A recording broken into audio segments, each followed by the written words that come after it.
Hi, I'm Mike Ham with NFL Network Now on the Westwood One Radio Network. The Chiefs are in pursuit of a three-peat this Sunday in Super Bowl 59, and General Manager Brett Veach of the Kansas City Chiefs credits the 2022 draft class as a big reason why. Trent McDuffie, George Karlaftis, and Isaiah Pacheco among the 9 players selected by KC that year. Meantime, Kirk Cousins' future with the Falcons remains uncertain after he was benched late in the season for rookie Michael Penix.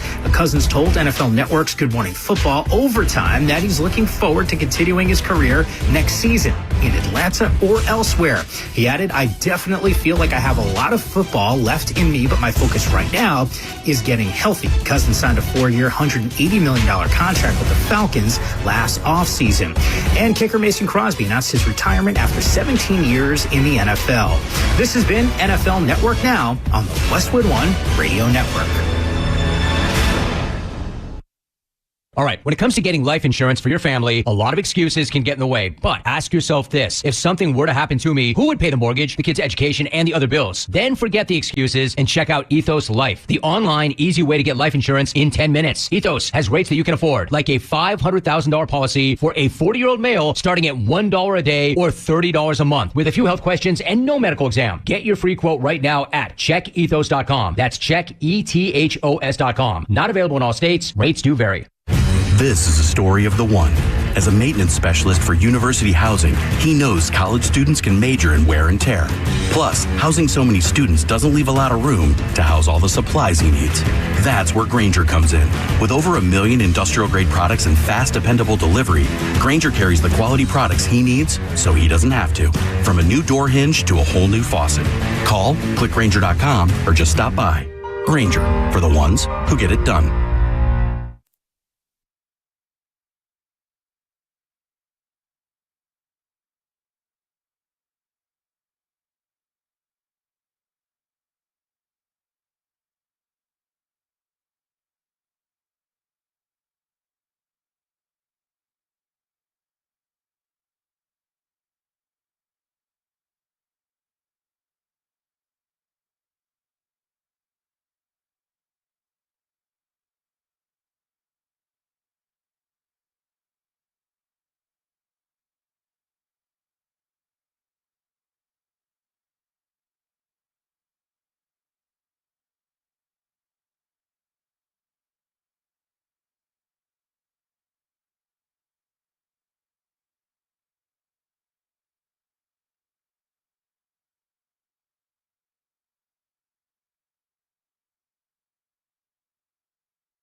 What's going on? 6 o'clock. Good morning from the 104.5 The Zone Studios. I am Robert Walsh. Jags are just going to have to keep looking for their new general manager as Bucs assistant GM Mike Greenberg is removing his name from consideration for the general manager job. Tampa Bay reporter Rick Stroud notes that, quote, "It had more to do with his 15 years with the Bucs and his loyalty to the Glazer family, general manager Jason Licht, and what they have built here, and nothing to do with the negative impressions about Liam Cohen or the Jaguars organization." Yeah, right. It also wasn't to do with the organizational structure, Stroud notes. It wasn't just Travis Kelce shaking retirement rumors yesterday, as Chiefs head coach Andy Reid confirmed that he will be back in 2025. Reid has been loving coaching more than ever these last few seasons and laughed off retirement talk at the podium. Reid is 21 wins away from third all-time, 46 wins away from Don Shula as the all-time wins leader. And 2 retirements in the NFL NFL yesterday. Former Packers kicker Mason Crosby hanging up the cleats after 17 years, and Bills safety Micah Hyde after 12 seasons. For all your foundation repair and your waterproofing needs, you got to go to USSTN.com. Breaking news at once on your home for the Titans and the Vols. This is 104.5 The Zone.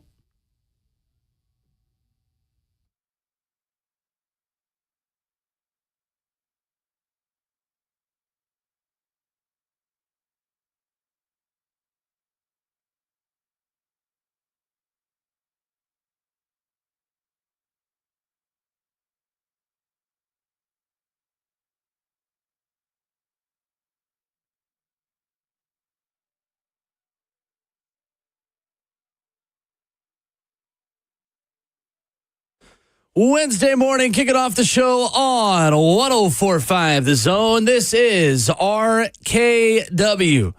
Ramon Foster, Kayla Anderson, Will Bowling. Coming up this morning on the program, Andy Reid says he will coach one more season. What's it going to take to slow down the Chiefs while he is still there?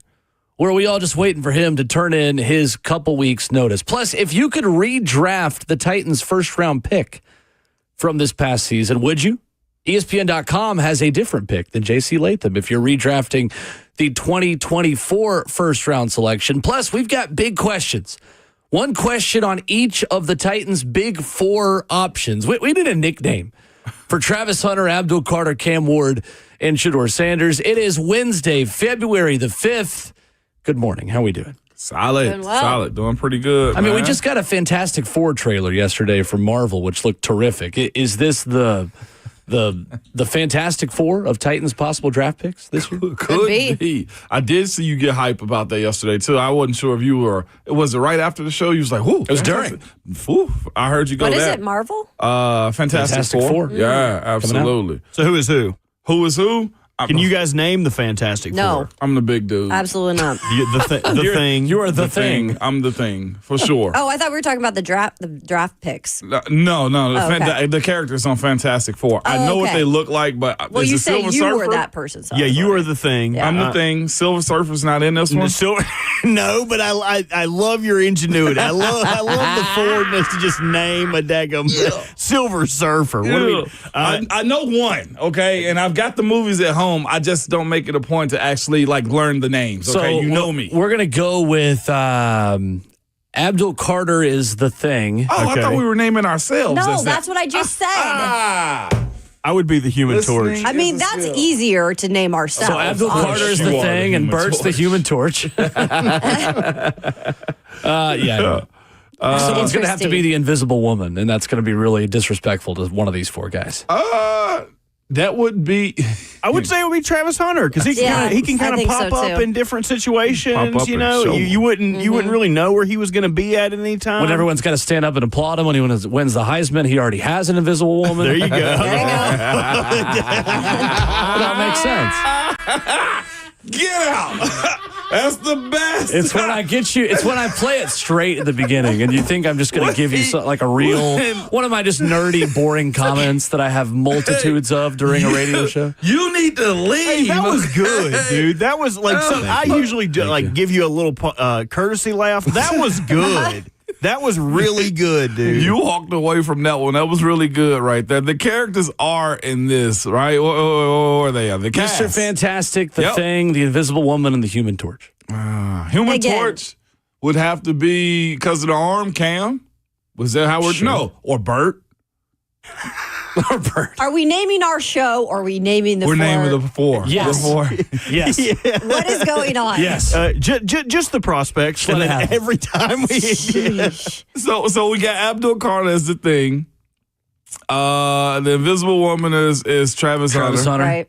Human Torch, Cam Ward. Yeah, Mr. Fantastic Mr. makes sense to me, Fantastic. Shedeur. Shedeur Sanders. That's been his I think whole that's life. fair. That's fantastic. Yeah, because he kind of stretches plays the same way Mr. Fantastic stretches himself. There you go. There you go. Look Perfect. at you, man. Look at us. Not bad. That's what I'm talking us a while, about. but- It did. We It's finally easier got to there. name the show in this. Yeah, no doubt. It is easier to name the show in that Because you're one. definitely I'm the thing. the thing. I can be the Human Torch, too. I mean, I'm because obviously the woman. the invisible. No, you're Mr. Fantastic. We can switch it up. I think you would be Mr. Fantastic. So do y'all have a Bert, are favorite? you the woman? Do y'all have a favorite Marvel movie? I have a favorite I'm not Marvel. like a big Marvel person, actually. Yes, I grew Not to mad, I'm like just disappointed. Iron Man. I grew to like Iron Man. I do like Iron Man. I did. have seen Iron Man. I did Is the grow OG? to like it. He is. I'm a big Guardians of the Galaxy fan. They have a great soundtrack. They do. Yes, they do. Yes, they do. Recency bias, but the Spider-Man Far From Home. It's just, y'all see our guy though going to the hood though. Oh. Tom What's his Holland. name? Tom Holland. Tom Holland and Zendaya are dating. Well, no, and they're not only dating; they're engaged. they're now. engaged now. Yeah, because she took her. She literally announced it by just showing up to a red carpet with a ring on. She Oh, is I his didn't see queen to that. be. Oh, yeah. She's his queen to be, but She got a rock. she got a rock. Oh yeah, I would hope so. They're She deserves a they're rock very rock. famous. Tom Holland's one. He watched the Challengers movie and said, "I gotta lock this down Yeah. now." No, for real. She's a catch. Hey, what I mean by is like this past weekend, like a lot of people see Zendaya and she's like super light skinned. It's like, oh, okay, well, she's probably got some black in her. No, he look at Will. Everybody else, back up to the microphone. But Bert's I'll be clearly back here if you need me. Bert's clearly seen the video, and like she's from the Bay, from my understanding. Like she's from Oakland or whatever, man. And she took Tom Holland, as famous as he is, to her family, who is still much entrenched in that area right there. And it was hilarious watching him because most people, man, when you get around folks, I'll put it this way: you get invited to the cookout, to a black cookout, it's going to be a situation. Who you are is not what your name's going to be. He wasn't Tom Holland at all. Everybody's like, look, there goes Spider-Man. And it was just one of them moments. He passed the vibe check. He did she's from Oaktown, man. And he's Oakland. from, what, England? Yeah. So it was He's a kind Tottenham fan. It was cool watching him just be cool. He was kissing babies, hugging mama and everything, man. And her cousins were leaning in. They've been together for a minute too, because those movies were coming out and they were already dating. It lets me know, like, they're probably close to that point, like actually having a wedding or something like that. Because she took him to the trenches, man. It was real cool. She is so much taller than him. Yes. He is a short man. Short King got her. Yeah. I'll just tell you a whole lot King. about Tom. Risen. A lot of money. Up. Yeah, risen up, man. I'll be honest with you. I think just on the outside looking at him, he just seems like a dude that, like, yup, you can date my sister if you want to. Like, the money component is probably definitely a bonus, but Seems like a nice guy. I look at him and be like, dude, He's a seem king. like he But get she's it. like next level, so like I feel like, But he's Marvel. yeah, I they're get both that. next I level. get Yeah, I they're get both in that. the same Just conversation. just looking at him. Tom wasn't. I'm just being honest.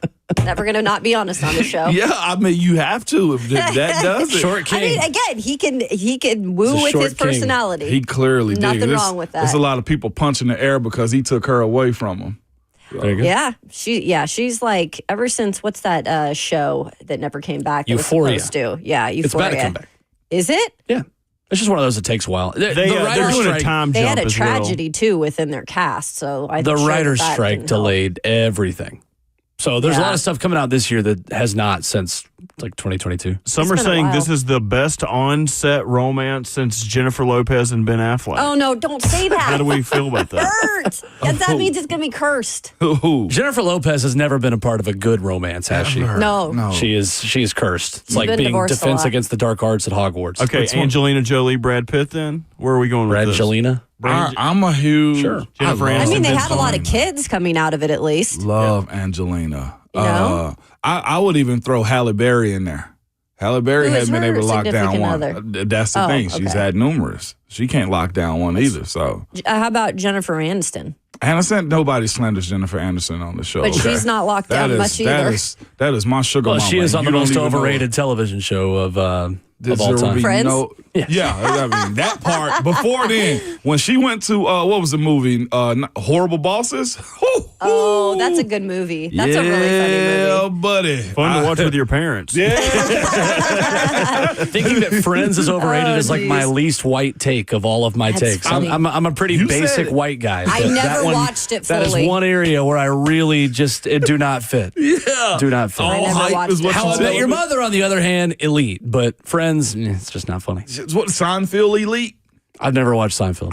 It's I on didn't my watch it list. either. It's on my list, and I want to go through season 1 because apparently. No, don't start. The first few seasons suck. They're Really? absolutely awful. I mean, the description of the show is it's a show about nothing. There is nothing going on. It's just regular, everyday occurrences. Sure. I would say season 3 was when Seinfeld gets watchable. I think I Season might 3, appreciate that's it now, crazy. Bert, in life. 100%. Like, as I was You have younger, these I don't think I would. random occurrences in your Right. life, and you're like, oh, yeah, I can I recognize can relate to that. That makes sense. We have gone everywhere. Yeah, we have. By the way, I meant to tell you guys We're in yesterday, too. four-wheel drive. I usually try to bring Bert a coffee in the morning and stuff Sure. like that. So grabbing 1 cup is cool. 2, I've always told, take care of the producer, no matter how much he bothers us. Hey, I'm the one that said that. I'm the one that said take care of the producer. But yesterday I grabbed the coffees, man, and I don't know what the lady did. I'm not even blaming the lady. Maybe it was me with the strong grips of my hands, okay? I grabbed the coffee and I had the worst spillage ever in my So vehicle. you did what I did 3 months ago. I'm talking about I picked it up, put it down, and put the top back on securely. By far one of the worst mornings in the vehicle I've had in a very long time. At least, did it land on you? No, it did not. It was all over the electrical components in the car. So I'd rather it land on you then. you know what? It'd be easier. It'd be better long term that Let way. me land on you. How about you stand over the balcony and just No, let I me was saying run if like I Rey was you, Mysterio? I would rather it land on me than the electrical components of the car. I was being violent. My bad. You were being violent. That's on I me. bought a frother, so I made my own fancy coffee this morning. Yeah, see, Oh, nice. I want to buy Vanilla new- creamer and a frother. I It's need like to do $40 that. on Amazon. Is it? Yeah, it's super cheap. I want to buy new. It's 2025, man. appliances. Catch up with the rest of us. I know. We're having a good time over here. We Speaking are. of coffee, tell me if you, because you go to Starbucks, if they start doing this to everyone, this is not going to mean as much. But this morning, I got a nice little note on my Starbucks. Really needed Yeah, it. mine has a little one, too. star.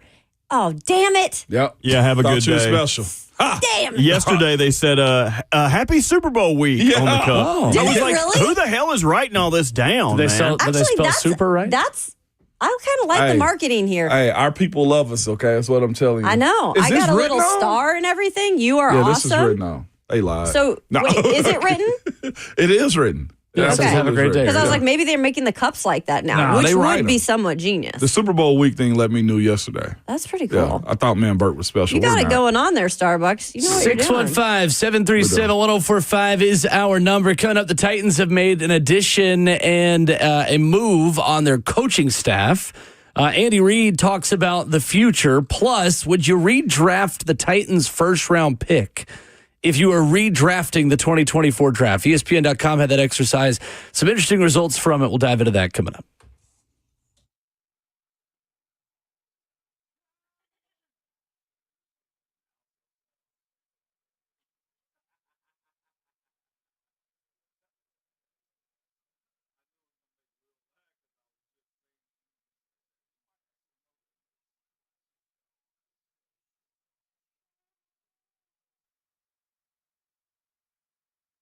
It's Ramon Foster for Hiller Plumbing, Heating, Cooling, and Electrical. Y'all, this company's been around for a while, since 1990, man. One of the better things about it that I enjoy and love is family owned and operated, man. The owner, Jimmy Hiller, man, was recently named one of the most admired CEOs because of the way he truly cares for his team. That's most important, but even more important, the way he cares for the clients. Hiller takes care of the customer on every single job, every single time, and they stand by their work. So much so that they go by happy you'll be or the service is free. If a customer isn't pleased with the work performed, they will make it right. And you know, in today, as tight as everything is with how you have to spend, guess what? Those things matter the most right there.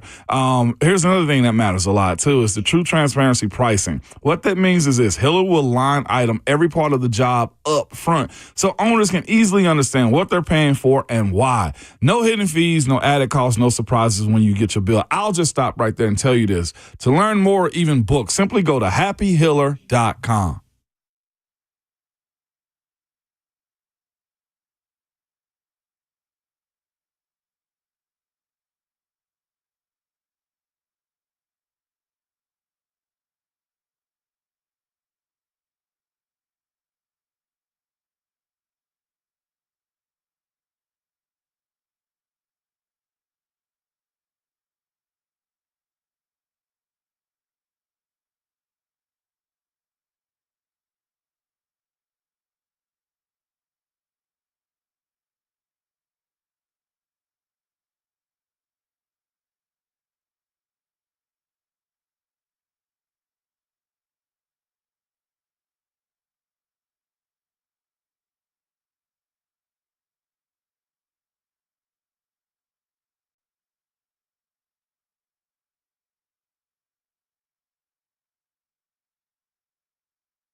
RKW on 104.5 The Zone, kicking off your Wednesday morning, 615-737-1045 on YouTube, Facebook Live, Twitter, and Twitch. That is 104.5 The Zone TV. You comment there in the F&M Bank chat to join the discussion, where Karen writes in and does not like our coffee choices to start the day. Says, I don't get all that sissy coffee. Black it is for me. That's all I have. Okay, well, Karen, dang. Yeah, me too. Mine's black coffee. All right. Lee, Karen, I understand. Once You're you having go, a nice time. Once you go black, you don't go back. But geez, I like a little cream in mine from time to time. This is the first time I have not had black coffee to start my morning, probably in 6 months. Really? It's good, though. A little bit of froth. Nothing's wrong with a little stuff now and then. Me and Ramon are kind of like the extra. yin and yang of coffee types. Like, I like mine black, and he likes his with a little cream. Hey, now. Okay. Yeah. Why'd you say it like that? Now you made it Polar weird. opposites. Now you made it weird. We were having a nice We've time. been making it weird since 6 a.m. Yeah. Make it weird. So Andy Reid says he'll coach one more season. What is that noise? It's Kick us Bert's out. Oh laugh. my God, I thought someone tooted. They go kick us out. This is like when they separate the kids in the class. Be like, all right, Or Bert, kick 'em you're out not in allowed the to hall. see In high school, Yeah. y'all two would not have been allowed to sit together. No, back one of would the be in the classroom. hallway. Quick. Oh, my God. I forget who it says is that's the problem with Twitter is that we weren't all supposed to be in the same class. You know, on Twitter, we're all in the same class. Facts, Will. 100% School facts all right over there. again. That make it weird was crazy. Oh, my God. Karen said, nope, Ramon, nothing in the coffee. All right, well, I got just straight black today. Let's go. Representing you today, Karen. I told you I was like, man, I'm on the struggle bus this morning, and then I told you, like, watch, I'll get going here in a minute. As soon as I sip this coffee. Lo and behold. Black and Here we are. strong. So anyway, Andy Like Reid your says he's going to character. coach next season. And Andy Reid says in New Orleans, I enjoy being around the guys. I enjoy the football games. You can't put in the hours that we do and not enjoy it. So I really love the game. What will it take for Andy Reid to not enjoy football, and how can I make that happen? You don't want my answer. No, we do want your answer. I specifically Your asked for name your is answer. second on the show. We An gotta extra have hamburger? I mean, I just said you don't want my answer. Fair enough. Let's hit a heart I said attack, you baby. don't want my answer. 301 wins, 'Cause I don't including the think he's playoffs, stopping. and 3 Super Bowl championships. Yeah, how close do you think Andy Reid is to hang it I up? think he's stopping anytime soon. So for me, Kayla's saying a heart attack. Well, because it's like, what would it take for him to probably be put on his butt? He's got good genetics, is what it is. And that's when it why comes I down don't to think that. it's anytime soon. It's good genetics for him. He's what, 68 hamburgers years do him old? good. 67. 66. Yeah. 67 years Going old. strong. Here's what I say. Andy Reid is lying first and foremost. You said that quote, Will, states that he doesn't see himself. You can't do this job and not love it. That's a lie. You know why he loves it? Because he's winning. What is going to take Andy Reid to retire? The first glimmer in this era of Chiefs football to start losing is kind of the way I see it. They're not in any way, shape, or fashion on showing any signs of slowing down. And for coaches that like go through a lot of highs and then they hit those lows, that's one of the first things that get you right there. It's like, man, this sucks. Like the hours are longer. It's easy to walk in and out of that building when they're winning, 15, 16 games a year. And I mean, this is 3 straight Super Bowls for them. I wouldn't want to stop either. As grueling as coaching is, and trust me, I've heard people for years and years and years say how grueling it is to handle the hours, to handle the schemes, to reinvent yourself. I think losing, Will, is the only thing that'll do it. Or unless his wife pulls a Coach Saban's wife and just say, you know what, it's time to hang it up. Other than that, no. What I've learned is our families love being around it, and I'm sure his does too. And he's in a position right now to just create his legacy for what didn't happen in Philadelphia. What was the last tremendous pair in the NFL that we saw things kind of went the opposite way once they broke up? Bill and Brady. Tom Brady and Bill Exactly. Belichick. Yeah. So for me, the answer is in any way where Patrick Mahomes is either regressing or for some crazy reason there's some wild trade, because nowadays you never know with anything that They've goes had on in that, the though, NFL. I feel like, yeah. So I think the only thing for me where he would say bye to the game is if Patrick and him were separated at some point in the future. Patrick's had his adversary inside that building, too. I feel like Bieniemy was it. You remember that back and forth that he had with Bieniemy, and they chose Patrick. Of course, you're choosing Patrick 10 times out of 10 in that situation right there. They've dealt with some coaching. They've dealt with a major trade, too, with, what's his name? Tyreek going to Miami. And they still won a Super Bowl after that. But they're still together. Yeah. I mean, those two guys for sure. And that's why I said, like, Andy Reid is lying. It's easy to go to work for that franchise and that team whenever they're winning the way they are, and he got Patrick Mahomes. So only thing that'll slow him down is when he decides that he is done, is the way I look at it. He really does have a perfect situation because you have a defensive coordinator who is such a good DC, yet was so bad his one stint as a head coach that nobody wants anything to do with him. Yeah. I mean, you have got a generational quarterback. You run your own offense. You've got personnel say, and you've got a defensive coordinator who's been around the block and is probably better at this than anyone else in the league, yet is untouchable in coaching circles. Mm-hmm. It doesn't get any better than what Andy Reid has right now. It does not. It really doesn't. And I don't think he's done anytime soon either. I desperately want him to be, though. Desperately. No doubt about it. But here's even the other part behind what Andy Reid's capable of doing, which lets you know that they have magic. And I'm being somewhat tongue-in-cheek by saying he's lying about enjoying coaching or it's easy to go in and do it. Because here's the thing, he's making players out of guys that you didn't think were going to be. I know Xavier Worthy was a first-round draft pick, but he's found ways to make him a player. DeAndre Hopkins, not really playing a big role for him, but he find plays for him here and there. Cole Hartman. You think about Juju Smith-Schuster. Like, he's getting guys and having them make plays for him because he has Patrick, because he's still what was the other guy? He's like Coach Klein. Mm-hmm. Oh no, the opposite of Coach Klein from the Water Boy. Like, he's being able to craft up plays and make it work for their offense when it shouldn't be right now. Like Travis Kelce in itself. Like, they still got a lot of magic going on in Kansas City, and it's just hard to walk away from it. It's one of those things where you've seen it grow up from a seed into a championship level plant. Why would you leave it away right now? Why you got the smirk on your face? It's just from a seed to a plant. That's very humanitarian of you. It's got fruit. I'm trying to keep it clean in the morning, Will. Yeah, you're right. Right. In what lifetime? Titans yesterday hired Travis Smith as defensive run game coordinator. Spent the last 3 seasons as the Bears defensive line coach, and also spent 10 seasons with the Raiders before making the move to Chicago. And those have been his only 2 stops in the NFL. And he brings in a pretty good amount of experience. Another person that has Raiders experience as well, who is in this organization. I had a question really quick, because since I've been here covering this team, I don't really remember a specific run game coordinator for a defense, like specifically for this team.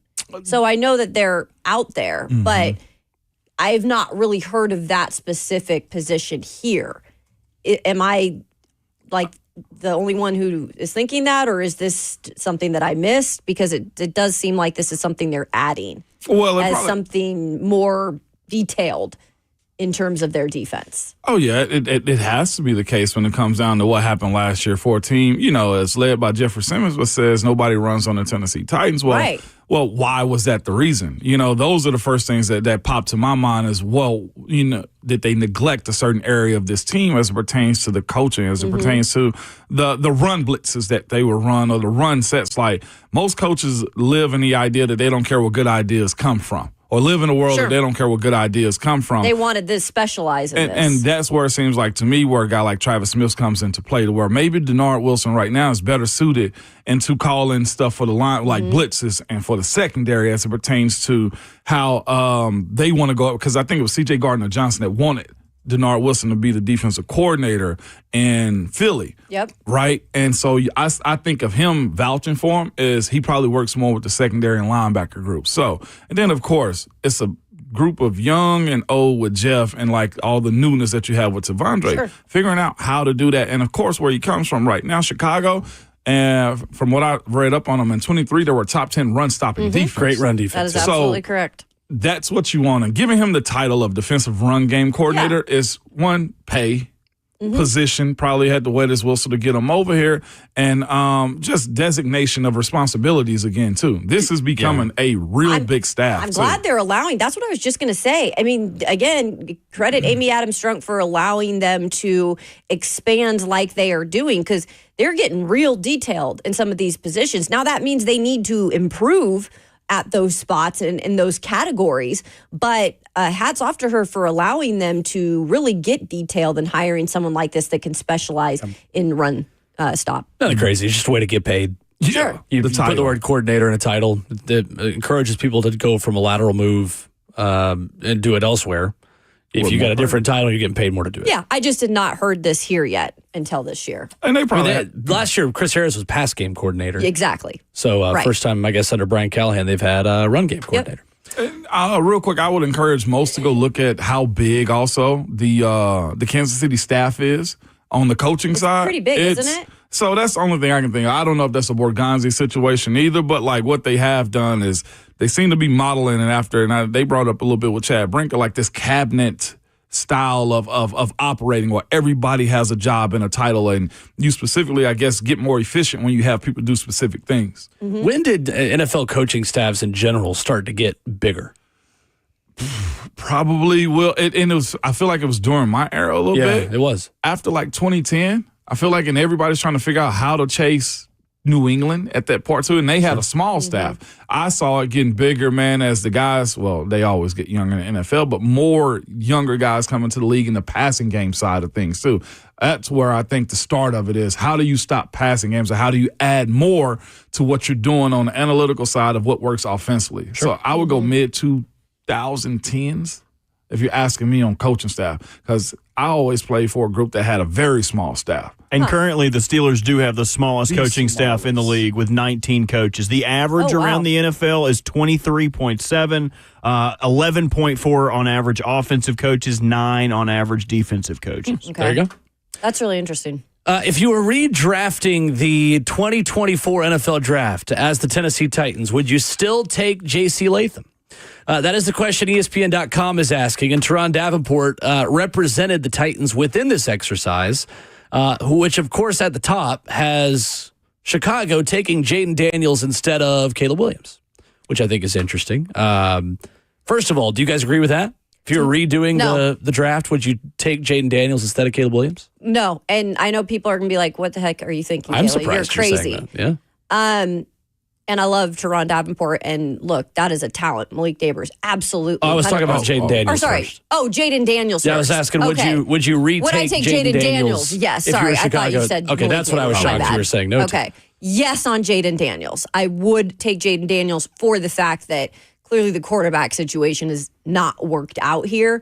And that was one of the major issues. The offensive line is a major issue and continues to be. But you would have a little bit of a resolved issue with the quarterback. Now, he couldn't have maybe performed the way he did here as he did in Washington with the line.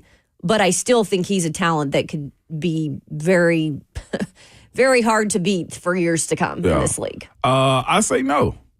I think the way Caleb and Jaden were evaluated for the teams that needed them, I thought was very friggin' appropriate. I say no because the same issues that I would have had as far as how he runs the football versus how that team would have operated, I think is a matter of franchises in that sense. So I think Jaden Daniels would have probably ran into the same issues in Chicago as he would have in Washington. I mean, yeah, Jaden Daniels would have ran as Caleb Williams did. It's the way I view it. Yeah.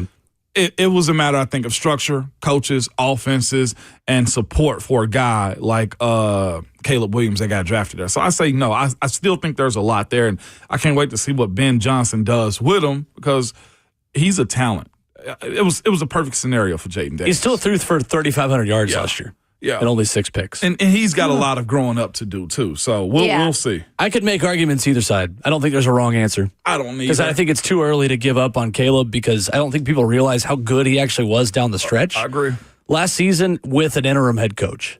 And once they got Matt Eberflus out there, the team got worse, but he did get better.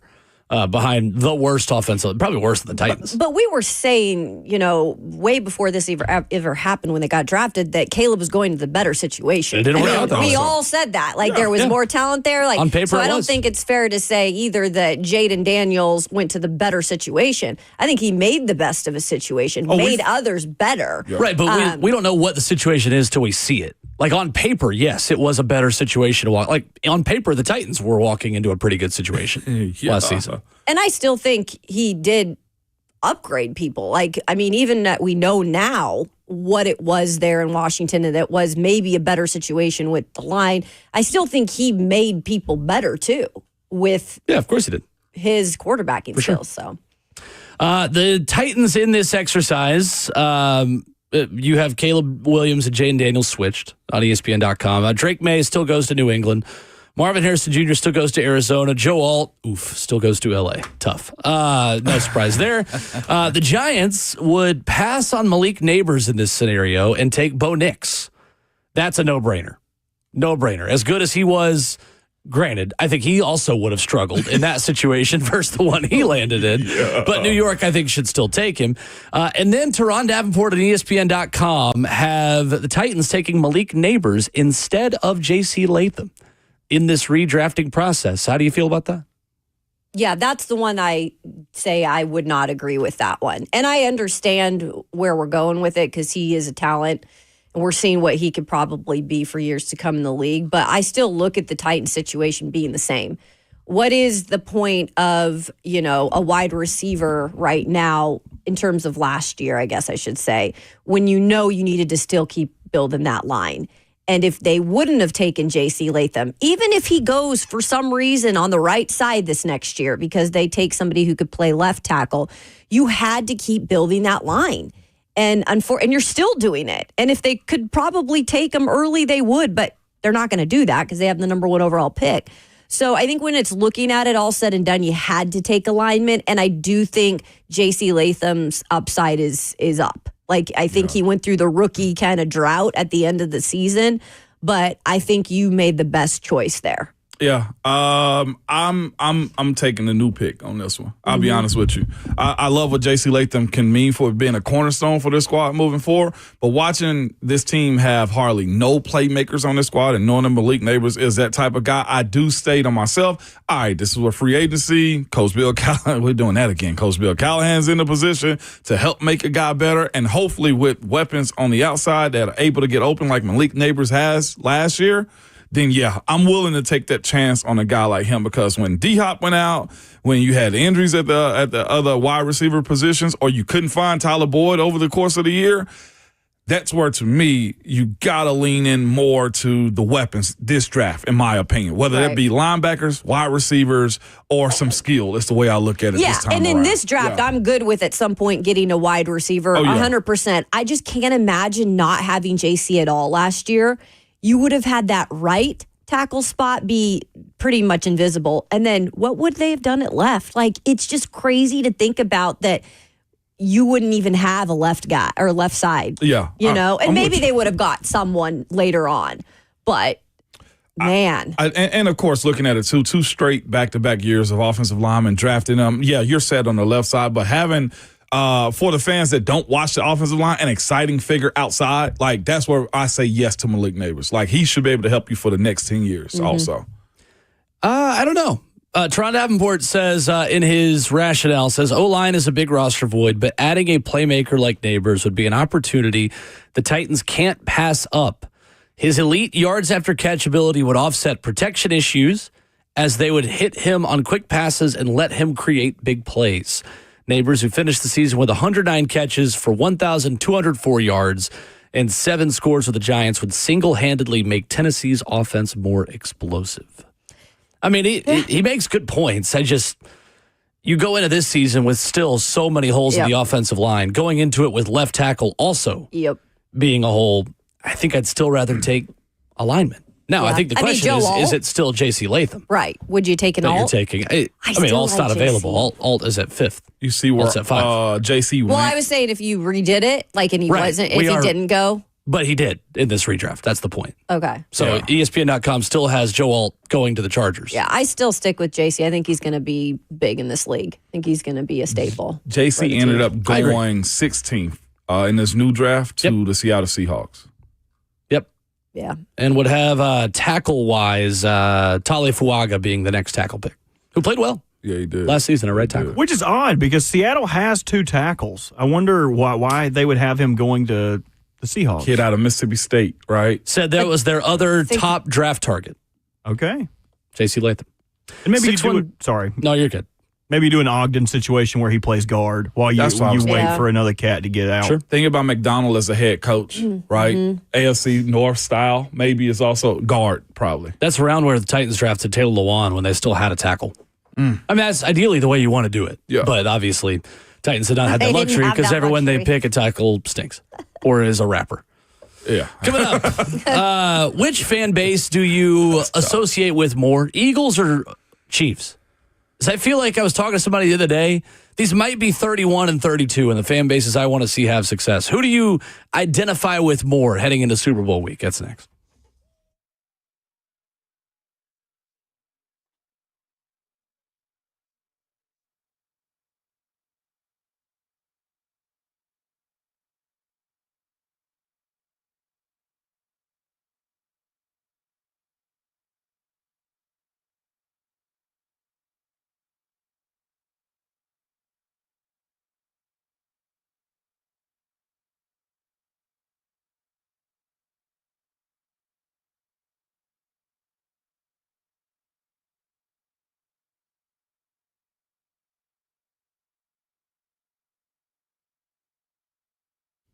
Hey, it's Kayla and Ramon with Window Nation. This February, you could miss Groundhog Day. We just saw that go. President's Day and even Valentine's Day, but don't miss your chance from Window Nation to save 60% off all window styles and pay nothing for 2 years. Look, Ramon, this is the time of year that has been kind of weird in Tennessee when it comes to the weather. It's been cold. It's been warm.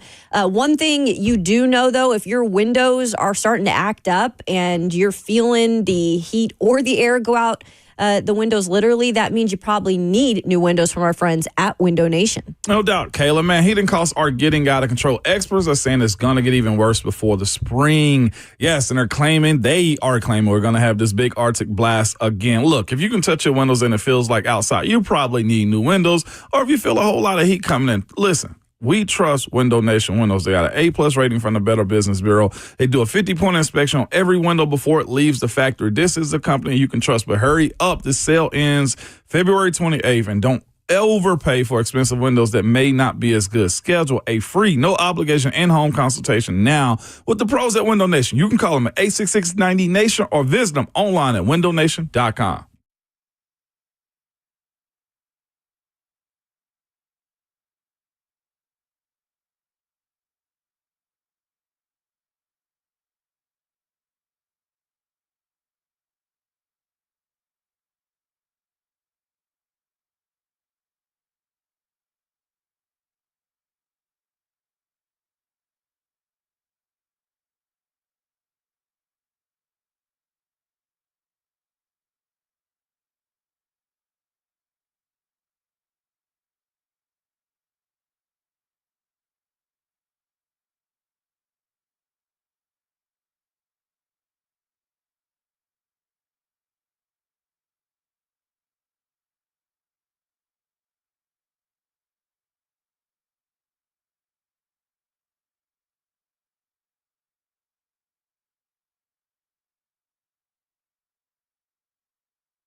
RKW wrapping up hour number 1 already this morning. 615-737-1045. A question on our quarterback discussion between Caleb Williams and Jaden Daniels and landing spots. Dustin has written in on Facebook Live this morning in the F&M Bank chat. Okay. These are the kinds of questions you can ask us when you watch the show and stream it live on 104.5 The Zone TV. He says, so do you think the same thing about landing spots if you were to flip Will Levis to the Commanders? How successful would Will Levis have been in Washington?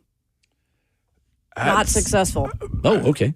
Not successful? No. Okay. I don't know why people are putting this on just because he was with the Titans, guys. I mean, it's a situation where I know the O-line was not up to par. Yeah. But I think that's the case in a lot of different places. And it's not like Chicago's line was perfect by any means, right?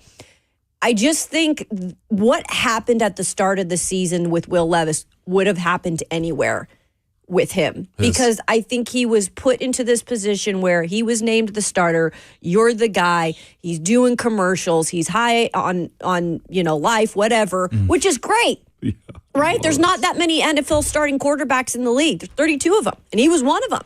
And I think whatever the nervous system comment that was made by Bryan Callahan this year at the end of the season sticks with me, for the fact that I do feel like that is part of why Will Levis can't get out of his own way. And we saw it to start the season, and he never fully recovered from it. And that would have happened, in my opinion, anywhere. Anywhere, yeah, for sure. His situation is unique. Like you said, you got a first-time head coach dealing with a guy that's very over the top or just strong-minded in how he wanted to see his career goes. Would he have been different in Washington? Oh, sorry. I said Chicago, but Washington. I would have said the same thing. He said Washington, correct? Well, yeah. And I'll give their coach a lot of credit when it comes to how he handled Jaden Daniels, of course, finding the right coordinator with him, and also just to support. I feel like with Jaden Daniels, they slow walked him. Will Levis in year 2, that's the difference too. He was trying to become a star. To your same point, Kayla, and sometimes you got to know it's good to stay in the box. I think it would have been a little bit better if he'd have had a Cliff Kingsbury in a position where a guy can devote all his time to Will Levis. Sure. But I don't know how high his ceiling is. I think his floor could have potentially been a little bit higher, but I think at a point, Will Levis' ceiling is just where it's going to be. A guy that's going to make those phantom turnovers. I ain't want to call like a Jameis Winston. Like, Jameis' floor and what he can do for you is high. Like, you got to climb up the ladder to get started with a dude like him. But then there's that time he go beat the Steelers on Thursday Night Football, and the next week he throws 4 interceptions. You know what I'm saying? Like, that's what you're going to get. And until Will Levis shows us more, that's just where I am. I think he'd have been a little bit more successful because of the plan they had for each quarterback. I think Will Levis gets benched on all 32 teams this past season, because you think about the O-line issues. How many of those are his fault, though? There were plenty. Because Mason Rudolph did not get sacked at the same rate that Will Levis did. So sometimes pressure you take is your own fault as a quarterback, just not getting rid of the ball. And I don't think that Cliff Kingsbury's system would have fit him as well as it fit Jaden Daniels, to be honest with you. Yeah. I mean, it was a college tempo offense that Jaden Daniels was really comfortable in. That still isn't what Will Levis is best at. No. So I think if there's anyone that could have made Will Levis successful this year, which, again, what's success? Just finishing the season as the starter? For him, probably. It's probably Liam Cohen, his old OC. Absolutely. Because we had proof of concept of that working before. Or it's the Rams or Vikings. Like, I don't think there's anywhere where Will Levis is fixed by the pieces around him. Right. He was enough of an anchor for everyone else around him, no matter where he was. And Callahan wasn't by any means perfect in this, right? Or Bo Hardegree or any of that. It really didn't help. But, and that's what we need to see this year. We have to see progression in those categories with the quarterback. Yeah. I don't care if you're the head coach and the play caller. You were brought here to help the quarterback as well. You need to do that. Falls on your shoulders. It definitely does. Twitter poll this morning at Ramon Kayla Will. Which fan base is more annoying, Eagles or Chiefs? More annoying? That's the difference of I would go like more annoying. Got to be Eagles. They're violent with it. I know. I think Eagles. And I've got a couple people over there that I love that are friends, but I also have people that, I just won't say anything As if I don't far want to say anything as- nice at all. Oh, okay. You know. I feel like these might be my two least favorite fan bases in the NFL. Two To be least? totally honest with you. I sympathize a Okay. little bit with the Chiefs because the Chiefs did build it up the right way. They also were in, team hell for a very long time too. They were. I'm a Andy Reid I sympathizer know. too. I think I like Andy Reid. Yeah, so but he's not a much. It's hard. fan.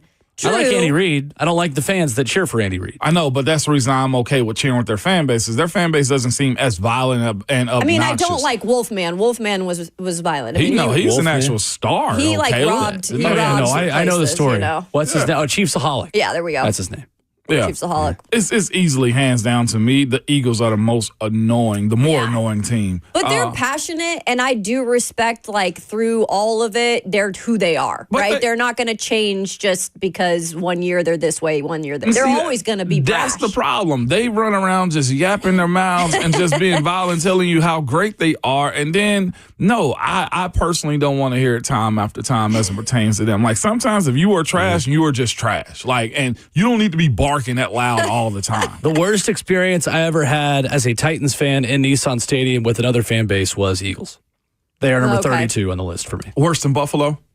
Yes. Buffalo fans aren't fans bad. are They're pretty cool. nice. They're No, just Buffalo might be my everywhere. favorite. They're just insane. just Buffalo might insane. be my favorite because they've not won anything, yet they always show up. They do always show up. Always.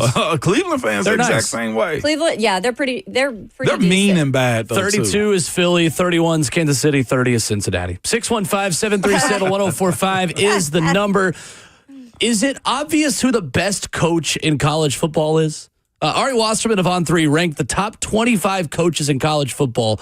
Number one, I think, is obvious. Number two, take your pick. We'll talk about that next.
What's going on? 7 o'clock. Good morning from the 104.5 The Zone Studios. I am Robert Walsh. Jags going to have to continue looking for their new general manager as Bucs assistant GM Mike Greenberg is removing his name from consideration for their general manager job. Tampa Bay reporter Rick Stroud notes, quote, it had more to do with his 15 years of service for the Bucs and loyalty to the Glazer family than what the negative impressions about Liam Cohen or the Jaguars organization. It wasn't just Travis Kelce shaking retirement rumors, as Chiefs head coach Andy Reid confirmed yesterday that he will be back in 2025. Reid has been loving coaching more than ever the last few years and has laughed off retirement talk. He is 21 wins away from third all-time in the NFL history, 46 wins away from Don Shula as the all-time wins leader. And two retirements in the NFL yesterday, former Packers kicker Mason Crosby after 17 years, and Bills safety Micah Hyde hanging up the cleats after 12 seasons. For all your foundation repair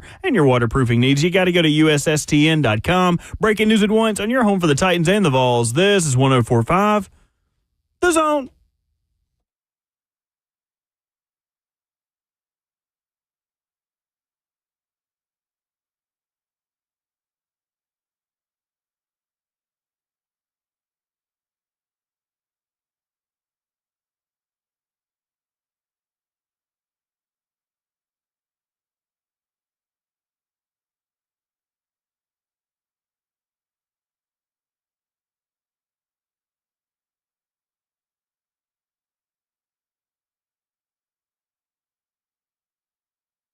$7 a.m. in Nashville as hour 2 of RKW begins live on 104.5 The Zone and 104.5 The Zone TV, Facebook Live, YouTube, Twitter, or Twitch. That's where you interact with us in the F&M Bank chat. You hit the comment section, and you can say whatever you want to us, to each other. Just keep it classy to start your morning. Ramon Foster, Kayla Anderson, Will Bowling. Coming up in 15 minutes, Pro Football Focus has given us a scouting report on a lot of draft prospects. We're going to look at the quote-unquote Fantastic Four. We dubbed that at the beginning of the show if you missed it. Abdul Carter, Travis Hunter, Shedeur Sanders, and Cam Ward, the 4 options for the Titans, and give you our biggest questions we want answered about them in the pre-draft process. But guys, in college football this week, it is list season. Mm-hmm. And at On3.com, Ari Wasserman has ranked the best college football coaches in America. Do you agree or disagree that Kirby Smart is number 1? Do I agree that Kirby's number 1? Yeah. I'd still say he's the best overall in terms of what have you done in the last 10 years. So, yes, I know it's been a somewhat down year because of the quarterback thing, but yes, I'll keep him at 1. Number 1 on this list. No championship in the last 2. He won 2 in a row, though. 2 in a row, he did. He's number 1. You think he's number 1? Who can you make an argument that's what's hard, right? Because in the top 10 on Ari Wasserman's list, only 3 head coaches have won national championships. That's what's tough. It's Kirby. Yeah, it is.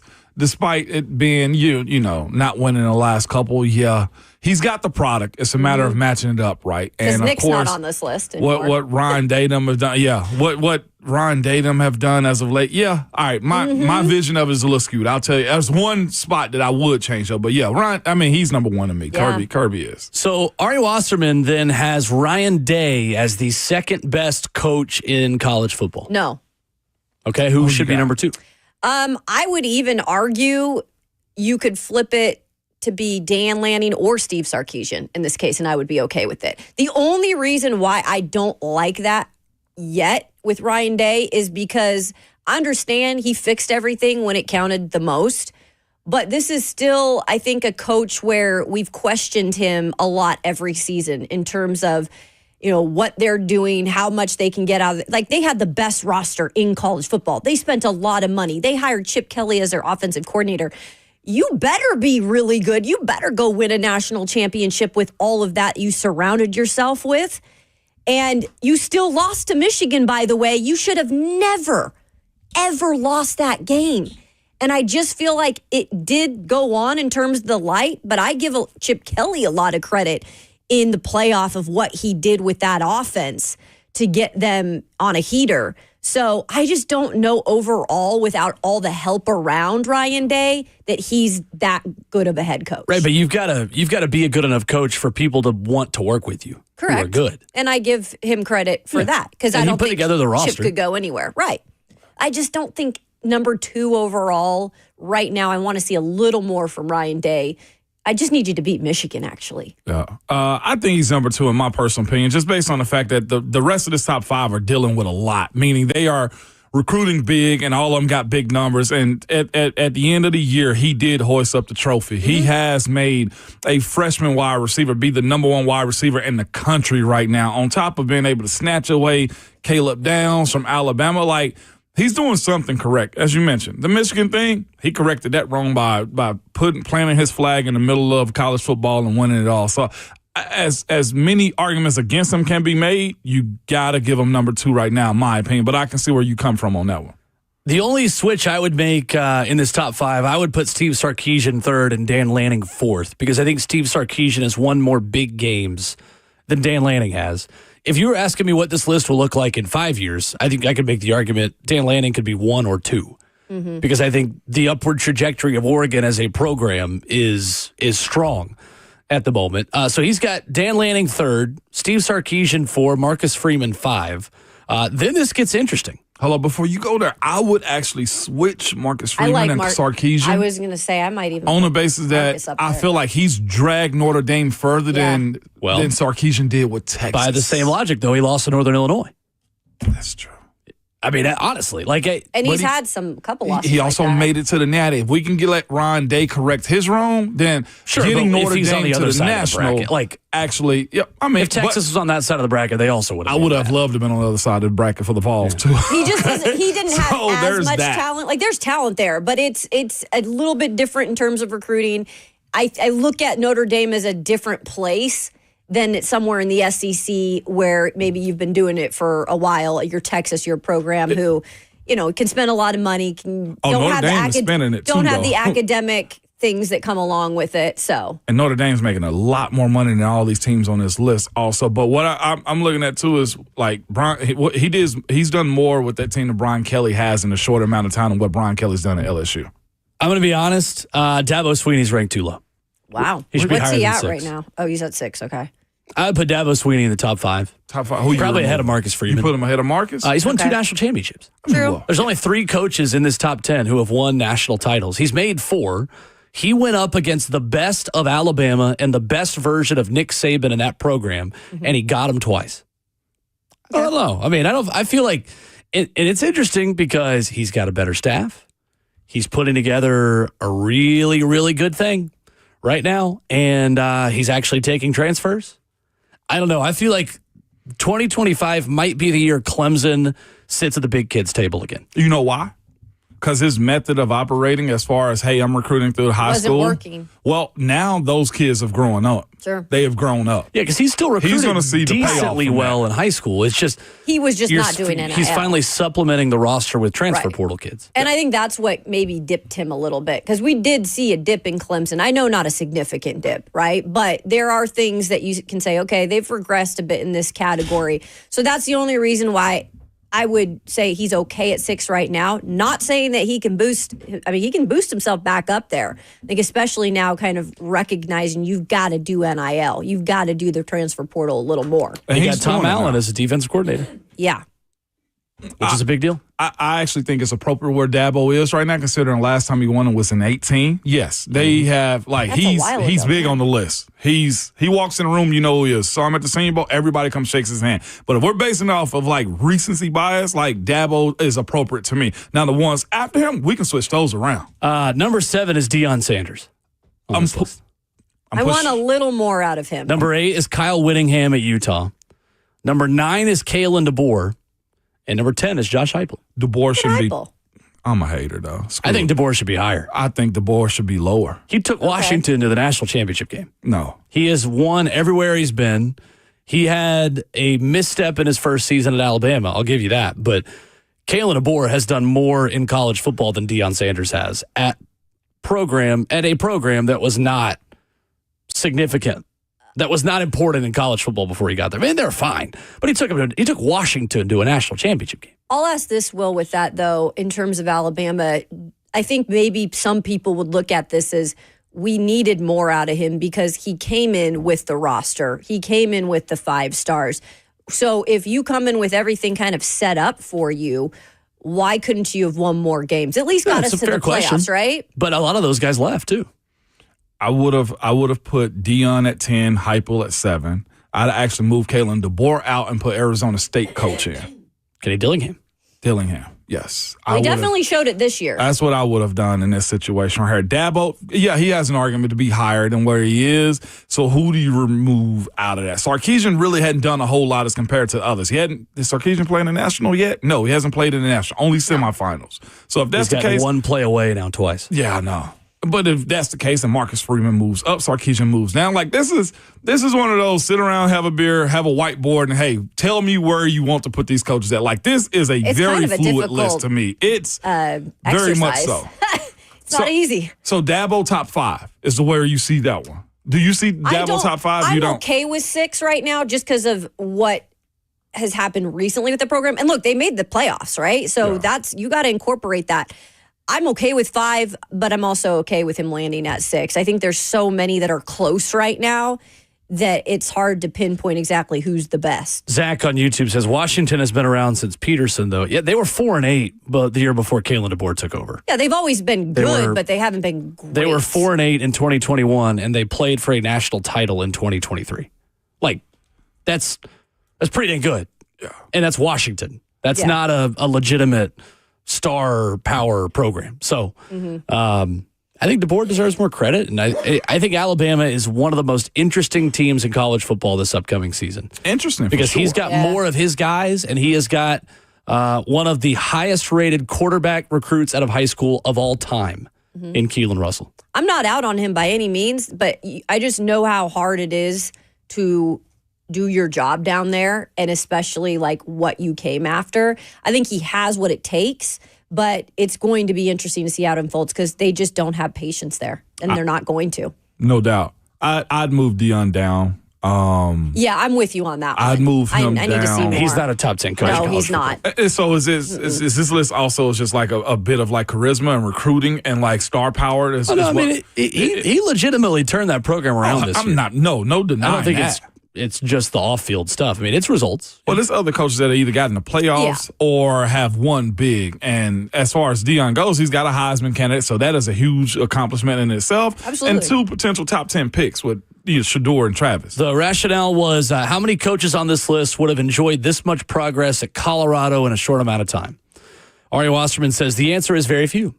Though it's uncertain how Sanders would fit in an already established program who have built-in expectations, he unquestionably is one of only a few human beings on the planet that could have had Colorado on the verge of the CFP in year 2. And I agree with that. However, Dion was also blessed to have the guys he brought over with him. That's the portal. DeBoer is doing that. But I'm talking about the 2 biggies. Is his son. I'm talking about the 2 biggies. That's true. 615-737-1045 is the number. One big question for the Titans' top 4 options with the top pick in the NFL draft coming up next. Hey.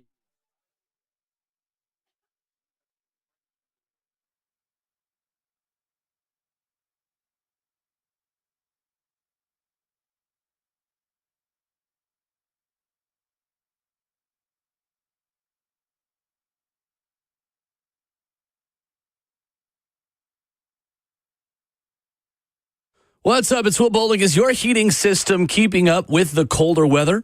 Well, available 24/7, 365, the professional Lee Company team is here to help. Their technicians will perform a 22-point inspection, as well as seasonal cleaning and maintenance to keep your home running efficiently this winter. Even better, save $30 on your next heating tune-up visit today.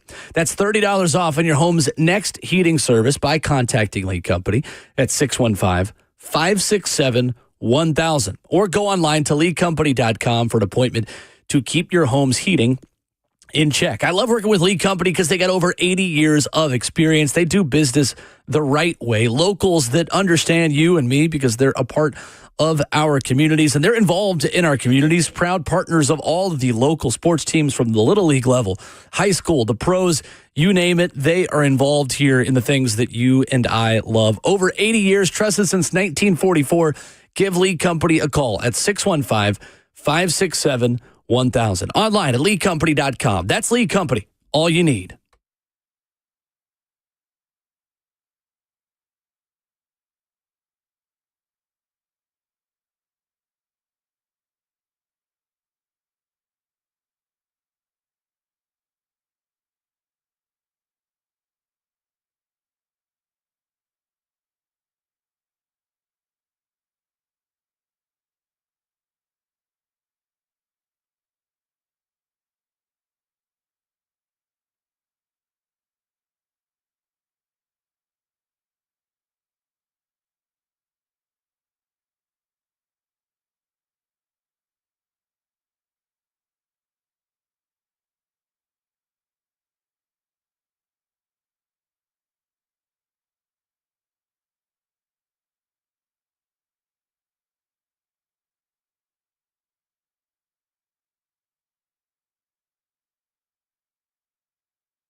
RKW on 104.5 The Zone, kicking off your Wednesday morning. 615-737-1045. Ramon Foster, Kayla Anderson, Will Bowling. Our question of the morning on Twitter at Ramon Kayla Will. Which fan base is more annoying? Eagles or Chiefs fans? Mark at the Borough wants to chime in on the worst fans conversation. What's up, Mark? Hey, y'all. RK Dub, good morning. Good morning, Mark.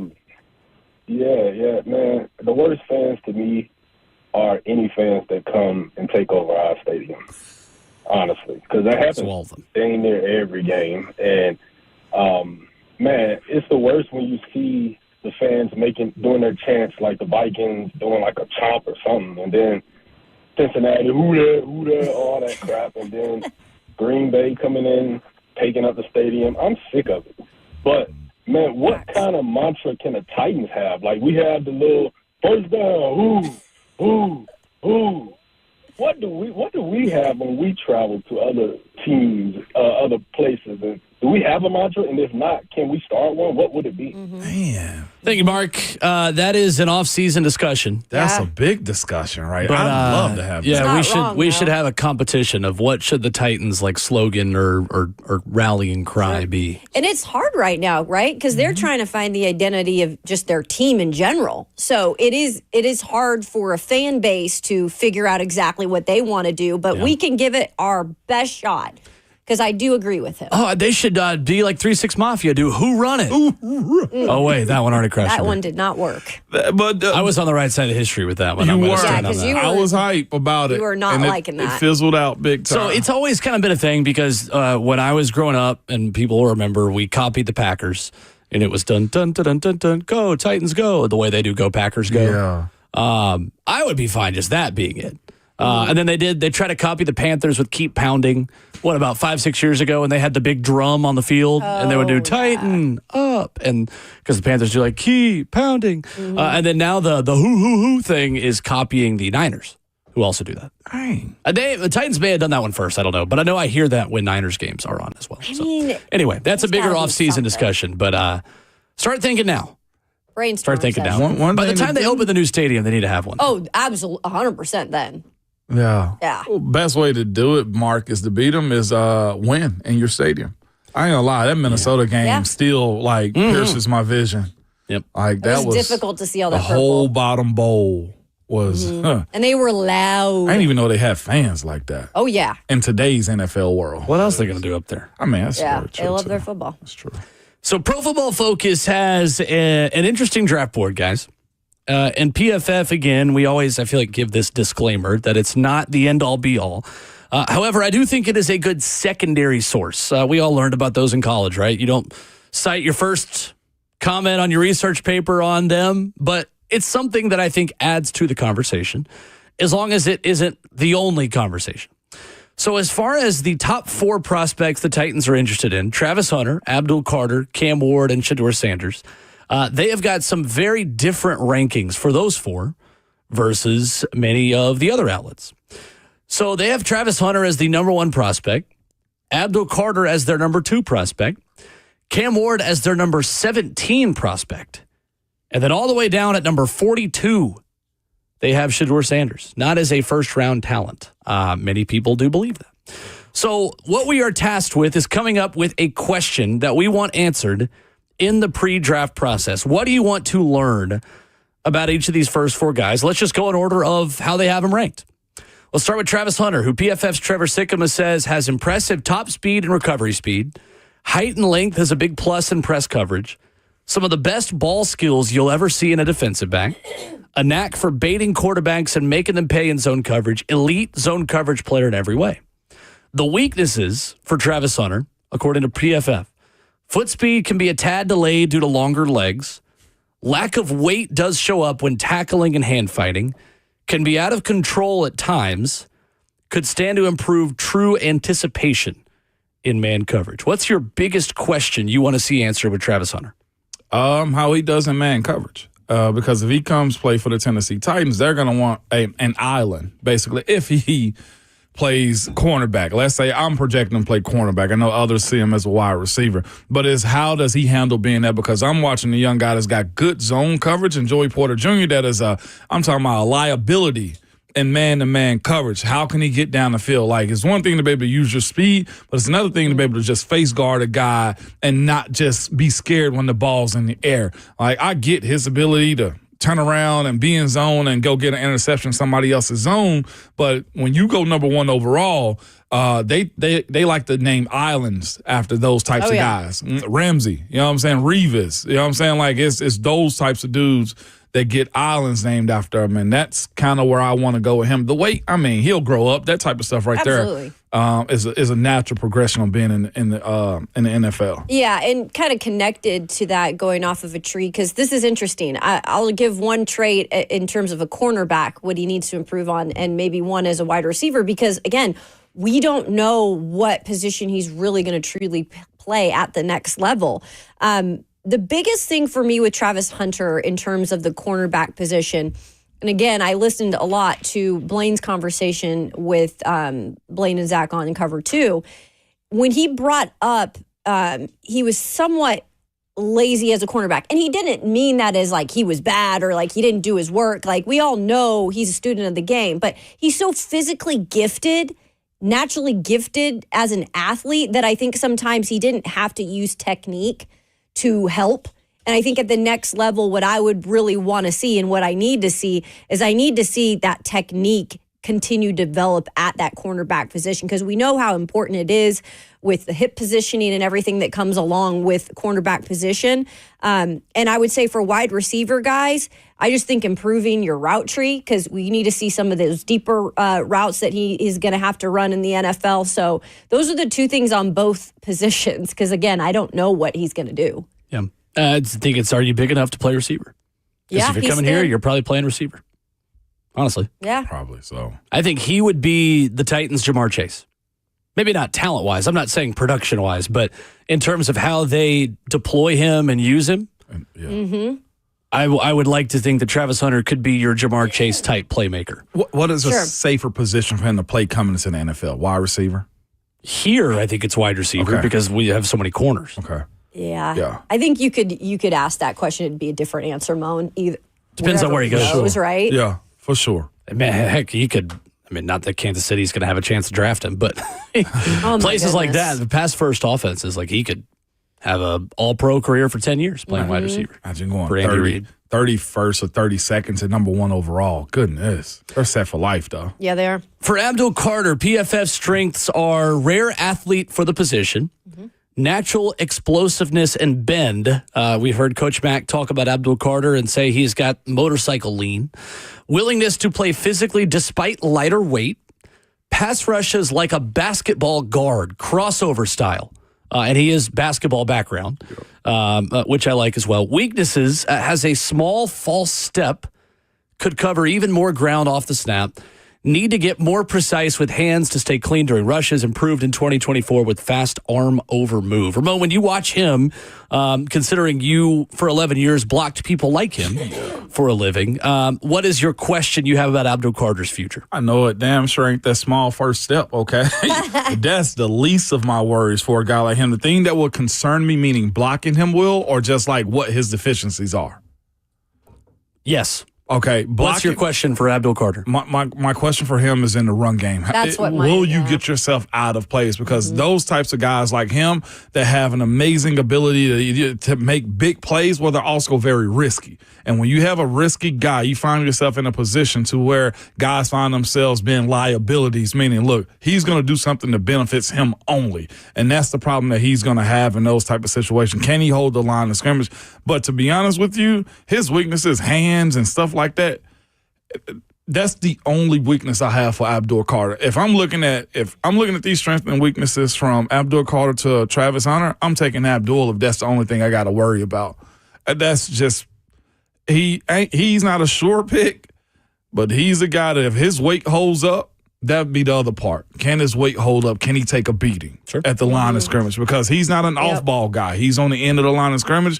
They float him around the middle of the defense. He can be a game record away. In a different world, you saw the Texans do what J.J. Watt was one of the first guys I remember seeing, just float around the defense and pick his spot somewhere he's going to rush. Yeah, I would like, first of all, I would like him to put on just a little more weight. That's the first thing I would like to see. Now, this is a different position for him that he's thrived at, obviously in just 1 year at the edge position. So he is learning a lot of these other things that come along with just rushing the passer.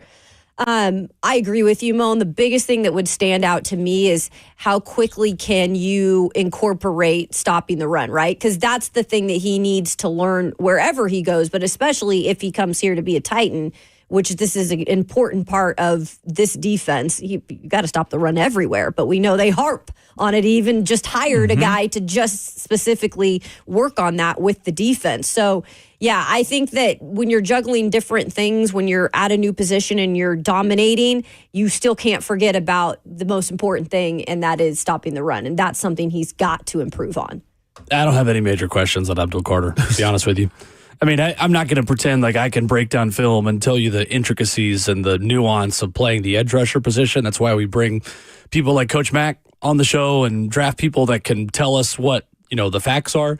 But I think it's natural for someone who is only playing edge rusher for his second season when he plays next year in the NFL to ask how deep your bag is. Like, how many moves do you have? How many different things did you learn how to do in only one season playing the edge rusher position, right? Like, that's the thing that for college edge rushers that I find most interesting. Because Derek Barnett won with one rush at Tennessee consistently. Yes, what made Myles Garrett a better NFL edge rusher was the fact that he had a deeper bag. He could beat you with speed or with size and with strength. No disrespect to Derek Barnett, who's an excellent professional pass rusher, but he beat you around the edge because he would just beat you off the ball. He didn't have a spin back, or he couldn't, rip through you and push you aside. Maybe if you were a smaller guy, but he had one really, really good move, but his bag wasn't really that deep. If you were good at blocking that type, you were good. With Myles Garrett, there is no plan that's going to save you if he's going. So I'm curious, what is Abdul Carter's changeup? What are his second and third moves? Are like, all right, this guy's going to take away my speed around the edge and my lean. What else can I do to beat he's strong somebody? enough to speed and the that's bull. the thing, is he's a number one pick. Yeah. He's got a deep enough bag. Yeah. But I think that's a natural question to ask if anybody's only played the position for 1 year. His speed the bull rusher to scare the hell out of you. I think that's what Mike Green from Marshall did this past weekend. You expect him to go upfield. That's why I like mentioning his weaknesses. He doesn't really have many. A small first step. Ask a tackle. Okay? Phone a tackle and ask him, are they worried about his first step? Hell no, Will. He get going. It's funny. Hold on. Will, listen to me. Like, you're not shaking in your boots the first 5 reps I'm going against a speed guy that's thick enough. Yeah. Is problematic. Well, and I trust your opinion on him infinitely more than I trust my own. Considering you've played people like this. There's one guy on this list that I've seen he's not on the Big Four and the Fantastic Four that we're speaking of. Mason Graham. I'm very interested to see what type of team drafts him from the D tackle from Michigan, because I looked at his tape and I see his specialty. His specialty is a run stuffer, big time. Okay, sure. I actually do look at him and say, well, I guess the Titans already got a run stuffer. Never mind, but I'm a little intrigued by where Mason Graham's going to go. He's top 5 on a lot of lists as far as overall prospects. For sure. So then there's Cam Ward, ranked by Pro Football Focus as the number 17 player in the NFL draft. Strengths from PFF's Trevor Sikkema. True sidearm release that is David Carr-esque. Experienced and successful middle-of-field passer. Never say die type of playmaker with good escapability. Adequate arm strength for the NFL level, impressive and natural touch passer. Weaknesses. Holds the ball below the shoulders in his stance, which makes for a longer release. Sidearm release is exotic, but feels too varied throw to throw. Accuracy numbers are high, but that is more due to volume. True ball placement isn't consistent. Ball security and fumbling needs to improve. Kayla, what is your biggest question that you want answered in the pre-draft process for Cam Ward? Yeah, I think the biggest thing, and I've asked a lot of people about, the things too that he needs to work on. And I've heard a lot from people about the inconsistency you mentioned with the feet. The footwork is something that he does need to work on, because that is then tied with his eyes when he's scanning the field. And then that leads to one person that I spoke to who covered Washington State as a broadcaster last year specifically said great arm, really mobile, but has to work on timing. So you think of those two things that then, relates to timing. And just went on to say some guys in college can buy time and it works. They are just that much better than the competition. In the NFL, you're a big fish in a small pond. Mentality can get you in trouble. So I think like the timing is a big thing. That all ties to his footwork. And so that's all kind of tied together. The footwork needs to be improved, and I need to make sure he's able to fix some of that. It's not going to ever be perfect, but I think that is one thing I would look at. Ramon? For me, it's if he's really good at throwing over the middle, and that's like his specialty. Is there an offensive coordinator, if it's Brian Callahan, is going to craft an offense that allows that to be the case, to where he's able to scan the field and go down the middle and make the throws that you want him to? And it's the other side too, is what he's going to do with better safeties in the NFL. How is he going to manage, reading coverages where linebackers are mobile enough to be able to drop back and take that middle of the field away? And if it's his escapability, okay, if he's holding the ball, you remember we brought that up the other day. I was talking about his throws. Right. How's he going to protect the ball in the pocket, and what happens when he does have to escape and he's been sacked, fumble? If that's the thing, that's one of my bigger worries for him.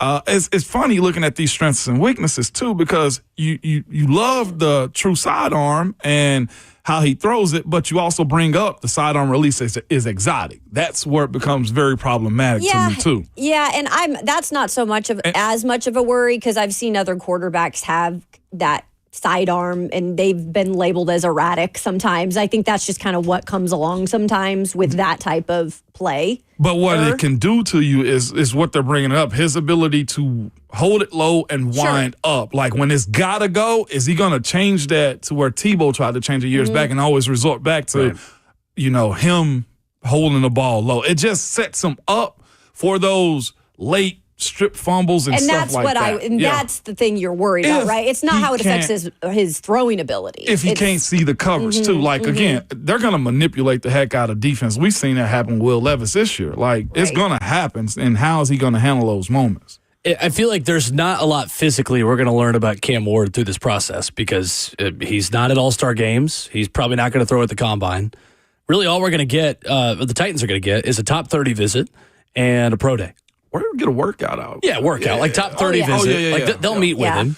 They'll see him. So they will obviously have questions. They'll see him physically, and they'll have a lot more access to that than we will. I just think there's a fine line between like alpha, gamer, guy just gets it, look him in the eye, he's a dog. There's a fine line between that and hero ball. I'm throwing the ball to the other team, and I am improvising, and then it ends in a pick, or it ends in a sack. And they got to decide which side of that he falls on, or if there's just enough of the good side of that type of quarterback play to trust him. Yeah. Yep. It's interesting with Cam. His ceiling is so high from what you read about him. I just think his floor is also so low. Like, I feel like he is so similar to Caleb Williams in a lot of ways. Oh, yeah. I've had a comparison told to me on that. He's just not as polished. He hasn't been at this top level for as long as Caleb was. He doesn't have the amount of production at the elite level in college football, but in terms of player type, I see some similarities in my very uneducated opinion. Caleb Williams is more refined in his game. I think Cam's the better head for the NFL, like the better gamer for the NFL. Do you get what I'm saying? Hold up. I think Caleb has more refined skills, but I think Cam has the better mindset, the better game mentality as a quarterback. It seems to be the case. Yeah, he's spinning the spot. Yeah, I can see that. Coming up, we'll continue this with Pro Football Focus's view on Shedeur Sanders. They don't have him as a top 40 prospect. So what are your biggest question marks on the Colorado QB, who could also be the number 1 overall pick to the Titans? That's next.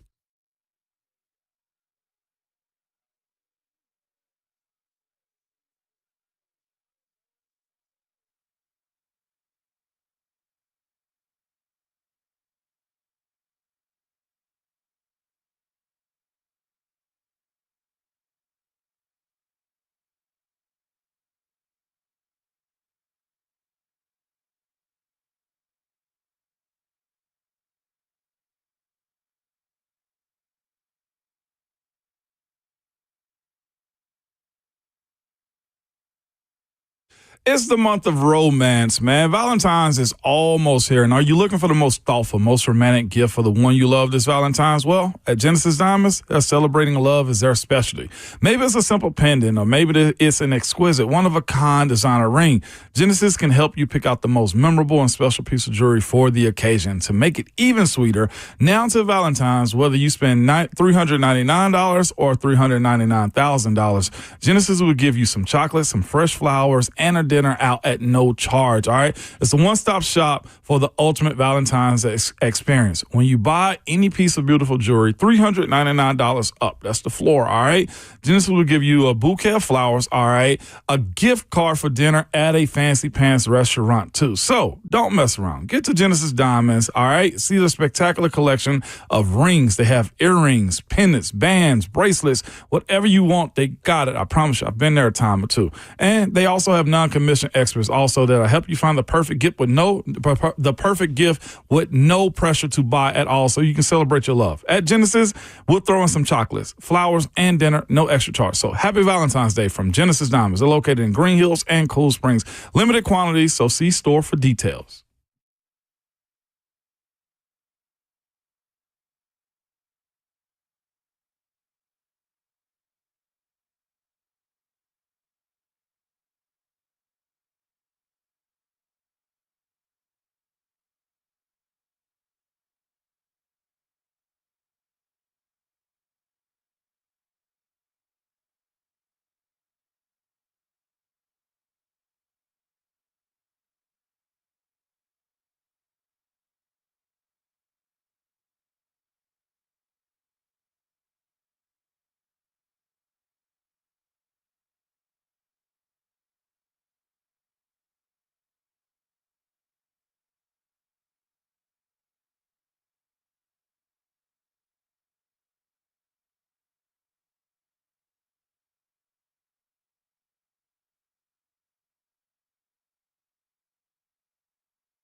RKW 1045 The Zone, wrapping up the first half of the show. 615-737-1045. Ramon Foster, Kayla Anderson, Will Bowling. We have been diving into Pro Football Focus's strengths and weaknesses for the Titans' 4 top targets in the NFL draft. We have 3 down and 1 to go, guys. And we finished with Shedeur Sanders because they have him ranked 42nd. Dang. On their big board. No respect. PFF often will just have some wild like places to rank guys. They still got James Pierce, I think, 9th? Yeah, I think top 10 in theirs as well. So on Shedeur Sanders, strong wide base with good size in the lower half to generate throwing power from his legs. This again from Trevor Sikkema of PFF. Repeatable, fundamentally sound throwing motion, high release point helps make up for smaller height. Good zip on passes within 25 yards. Mental and physical toughness to step up and take a hit while delivering a throw. Good feel and anticipation for attacking zone. Slippery in the backfield despite lack of mobility. Not afraid to look backside of the formation on scrambles. So those are the good things about Shedeur Sanders. The weaknesses. Ball speed can die on him in the air beyond 40 yards. Release speed is average to below average. Arm strength is average for NFL standards. Doesn't always finish throwing motion across the body. Below average mobility, high sack rate. PFF ranked his pressure grade when he was pressured last year as a 64.4. What is your big question about Shedeur Sanders? My biggest thing is exactly that. How does he handle pressure then at the next level? And I understand his O-line wasn't top of the line, but he maybe not going to have the best O-line when he comes to the NFL. A lot of the times there's issues with some of these top teams that are drafting that high, even when he possibly comes here. You don't have the perfect setup. And I think with some of the clips that I have seen in terms of him taking sacks, some of the times, too, he's like running backwards when he's facing pressure. And I don't know. I think that can be fixed over time, guys. But then again, I don't know that for a fact, especially when you're thrusted into the quarterback position at the next level. Taking pressure sometimes is a feel thing. And we saw it with Will Levis. He didn't know when to take a sack and when to throw it away consistently. And so that's a worry. I'll be honest with you. In my opinion, looking at their strengths and how they've described them, actually, it made me love Shedeur even more. I'll be honest with you on this one. Everything that it speaks of that you want him to do, let's say for a Bryan Callahan offense, he does. He wants to play from the line of scrimmage to 25 yards down the field. You take your shots when you have to. Coach Callahan said that he took more down the field shots because that's what Will Levis wanted. If you look at a guy in Joe Burrow, like he's throwing the ball within the first 20 yards of the line of scrimmage. Also, the biggest concern I have for a guy like Shedeur, if he's drafted to the Tennessee Titans, number one, is exactly what they said. Throwing within 25 yards. Do they have guys on this team that can get a ball 10 yards and go yard the way Jamar Chase does it for Joe Burrow in Cincinnati? That is my biggest concern for a guy like Shedeur Sanders. Right. The ball speed down over 40 yards in the air, irrelevant, because guess what? Those plays are usually set up for you. Yep. All right. The release speed, yeah, you can correct that. Arm strength, Brock Purdy told us we don't need that. That's the reason I was asking y'all on the break. Who's got a cannon of an arm? Josh Allen, Patrick Mahomes. Patrick Mahomes can give it when he has to. Yep. Lamar can give it when it has to, but there are some inaccuracies there too. Kyler Murray, like Justin Herbert. There's not a ton. And then what are we asking of the quarterback to make plays for you? Right. Throw a catchable ball, nowhere to pinpoint Get it. the ball point A to point B without the other team catching it. Yeah, I personally think, this is my stance on these two quarterbacks, I think Cam has a higher floor to get to, in my opinion. A higher ceiling. Higher ceiling. Yeah, he can have a higher ceiling. But I think the floor in which Shedeur operates, I think it's more professional, and I think it's just more polished right now than what Cam is going to be asked to do. I think Cam has to go in and be the savior. I think Shedeur goes in and just operates. And that might have his limitations, but I think you get more consistency if he can figure out his pocket awareness more than anything and not running backwards like Kayla said. Are you willing to use the number 1 overall pick on a quarterback that, quote-unquote, just operates? Yeah. Because you know why? Every quarterback that I've had conversation with or been around, all they ask for is weapons. I think when you look at what Will Levis needed this year, too, to be fair to him, he needed more weapons and also an offense that was probably a little bit more tapered down for what he needed to be doing. Question on YouTube is, I have asked several times if he was not Deion's son, would we even be in the conversation for him being the top quarterback in this draft? Absolutely. Yeah. Oh, yeah. He took a 4-8 Colorado team to 9-4 and almost in the playoff. He threw for 4,000 yards and 37 touchdowns, completing 74% of his passes. Josh Allen was nobody's son, and we found him from Wyoming, and he became a first-round pick. Guys all the time come from schools off the beaten path and become first-round picks because they have incredible talent. Yep. And it doesn't matter who his dad is. I actually think a lot of the conversation around him would be more positive if he wasn't Deion's son. So, no, I don't believe that we're only talking about him because he's Deion Sanders' son. Yeah, no, I don't think that to be the case. My question is, why'd you take so many sacks? Right? Like, was your mind broken by how bad your offensive line was? Because Will Levis's might have been a little bit. Will Levis took a lot of sacks because the guys around him were bad. And then all of a sudden, those guys got a little bit better when you put Mason Rudolph in there, and yet he was still getting sacked because he wasn't trusting what was in front of him. Like, are you seeing ghosts? Or are you able to step in there and actually make a throw once we put professional linemen in front of you? That is a major concern for me for Shedeur Sanders. His escapability and his sack rate is not good. When he's pressured, he goes down. He does not extend a lot of plays. So it comes down to which one do you want in his situation to me, because his completion percentage on throwing 477 passes a year, 74%. You know what also happens on those sacks, Will? There's no throwaway ball that takes away from his completion percentage. He's probably taught to tuck the ball away, the Tom Brady rule, keep it percentage high, and we can work through a loss of yardage on sacks. That is a concept that I've heard be used time and time again from today's quarterbacks. Don't throw it away, take the sack, and live another day. I do agree. I feel like he fits Callahan better. I do agree with that. I still like Cam Ward. I think he'll be the more successful quarterback, but I do agree it would probably be a better fit.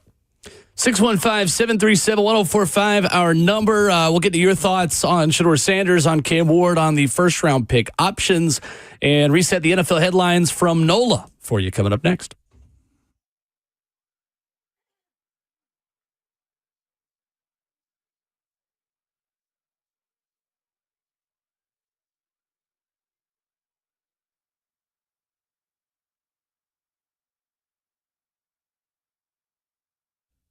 Hey, it's Kayla with We Grow Hair. You want to look and feel better about yourself in 2025? Well, got to contact my friends at We Grow Hair because you can have fuller and thicker hair.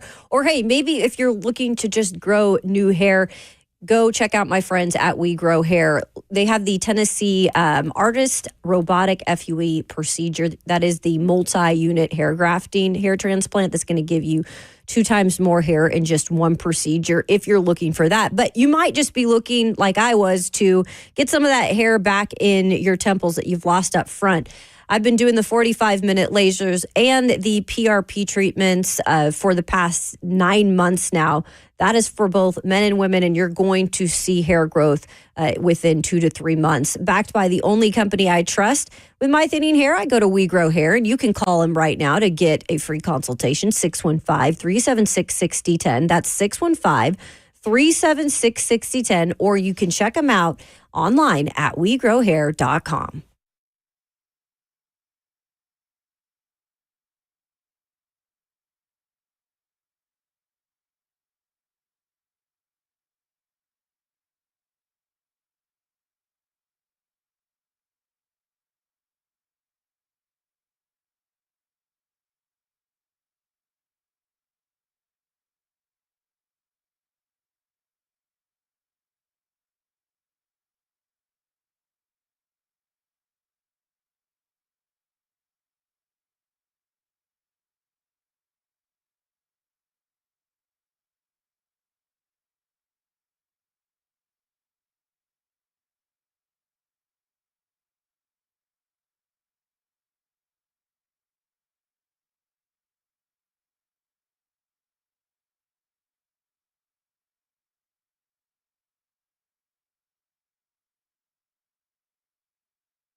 What's going on? 801, good morning from the 104.5 The Zone Studios. I am Robert Walsh. Jags continuing to look for their new general manager as Bucs assistant general manager Mike Greenberg is removing his name from consideration. Tampa Bay reporter Rick Stroud notes, quote, it had more to do with his 15 years with the Bucs and his loyalty to the Glazer family and what they had built here. Nothing to do with the negative impressions about Liam Cohen or the Jaguars organization. It wasn't just Travis Kelce shaking off retirement rumors, as Chiefs head coach Andy Reid confirmed yesterday that he will be back in 2025. Reid has said that he loves coaching more now than ever the last few years and has laughed off recent retirement talk. Reid is 21 wins away from being third all-time, 46 wins away from tying Don Shula as the all-time wins leader. 2 retirements in the NFL yesterday. Former Packers kicker Mason Crosby hanging up the cleats after 17 years. Bills safety Micah Hyde after 12. For all your foundation repair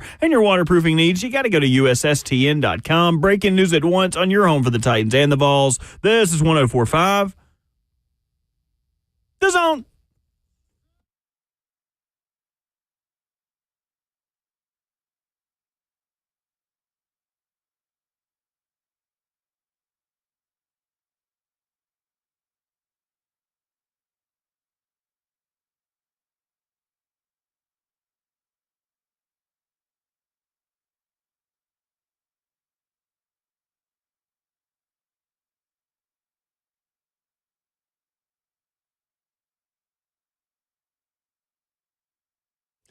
Second half of the show and hour number 3 getting started on a Wednesday morning, middle of the show and middle of your week here on 104.5 The Zone. You can watch us on Facebook Live, YouTube, Twitter, or Twitch as we fast approach 15,000 subscribers of the 104.5 The Zone YouTube channel. We actually passed an important milestone last week. Did we? We had our 5 millionth view. Oh, we did. Nice. 5 millionth. Big time. Wow. Do we have anything for the 5 millionth viewer?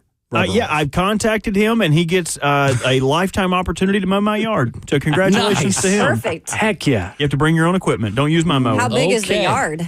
Pretty big. Okay. Pretty big. That's a nice flat. I got a bragging, problem in my yard right now, though. I don't know if other gardeners are like this, but like I have a bunch of old pots, like things that you don't have to dig in the ground. You can have above ground. You can have above ground beds. Well, in the off season, my cats like to use those as a litter box. So, and I don't have the traditional above ground bed that maybe you would buy from a Lowe's or a Home Depot, an outdoor landscaping supply. I have one of those blue pools that you buy kids. Oh, yeah. And I just filled it with dirt and poked holes in the bottom of it. So now my cats, now that nothing's growing in it, my cats will just crap in that. And so I have a kiddie pool full of dirt and cat poop that I need to dispose of. But it's heavy as hell. It is so heavy. So what I'm in between thinking, hey, maybe that'll be good fertilizer for next year, and I got to move this to my neighbor's yard in the middle of the night. So I'm split between those two decisions. I vote for neighbor's yard. That's where I'm feeling, because all the other neighbors like to poop their dogs in my yard, so I feel like me bringing over a litter box for all the neighborhood cats would be efficient. Get them back. That's actually a smart cleanup right there by you, by doing the kiddie pool with all that in there, man. I didn't want them to poop in there. You'll hear this noise. Cats do this thing, and it's to hide their scent from predators. When they poop, they'll scratch and try to cover it up. Absolutely. So I just hear like scratching outside. I'm like, what are you doing? And it's Winston trying to cover up a big old cat I was turd. going to say, don't talk about Winston like that. It's not going to get him a date if he doesn't cover it That's up. my stony boy. That's my stony boy. I just wish he would poop in the box I bought for him and not the pool outside. Did you get that automatic one we talked about? That's too? so expensive.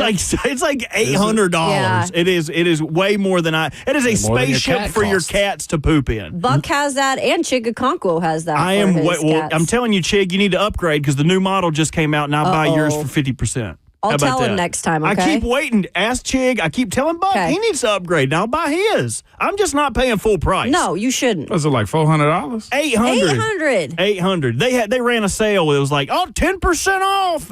What is 10%? Yeah, come on, $80, man. Come on, help me. Help me. I'm tired of scooping.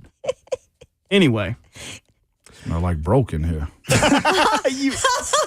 Yeah, Ramon's going to go get the right. the Boeing Boom, that was our automatic cry for help. litter He's box. like, oh, there's a Versace version. Talking about the Titans and their top 4 options with the number 1 overall pick. Titans yesterday, minor coaching news. They hired Travis Smith as defensive run game coordinator. Adding him to the staff, also announced that Lori Locust will have the title of defensive assistant. So that shuffling always continues. They're on coaching staffs in the league. Been scouting the top 4 prospects in the draft. And Cousin P wants to weigh in on Shedeur Sanders. What's up, Cousin P? How are you? Hey, good morning, guys. I'm pretty good. So I've called in about Shedeur before. My biggest concern, obviously, is his emotions, man. I don't think that he can control his emotions on the field. I think that it's Will Levis all over again. I do believe that if he were, having a great game, hey, man, he's having a great game. Emotion-wise, he's going to be pumped and all that stuff. But what happens when he's met with that pressure? We've seen what that looks like for him. It doesn't look good. Aside from that, the mobility in the pocket, I think y'all brought this up. He doesn't know what to do with the ball, man. He holds the ball too long. Once again, that's something Will Levis does, right, or has done, moving around in the pocket, moving toward the rush as opposed to away from it.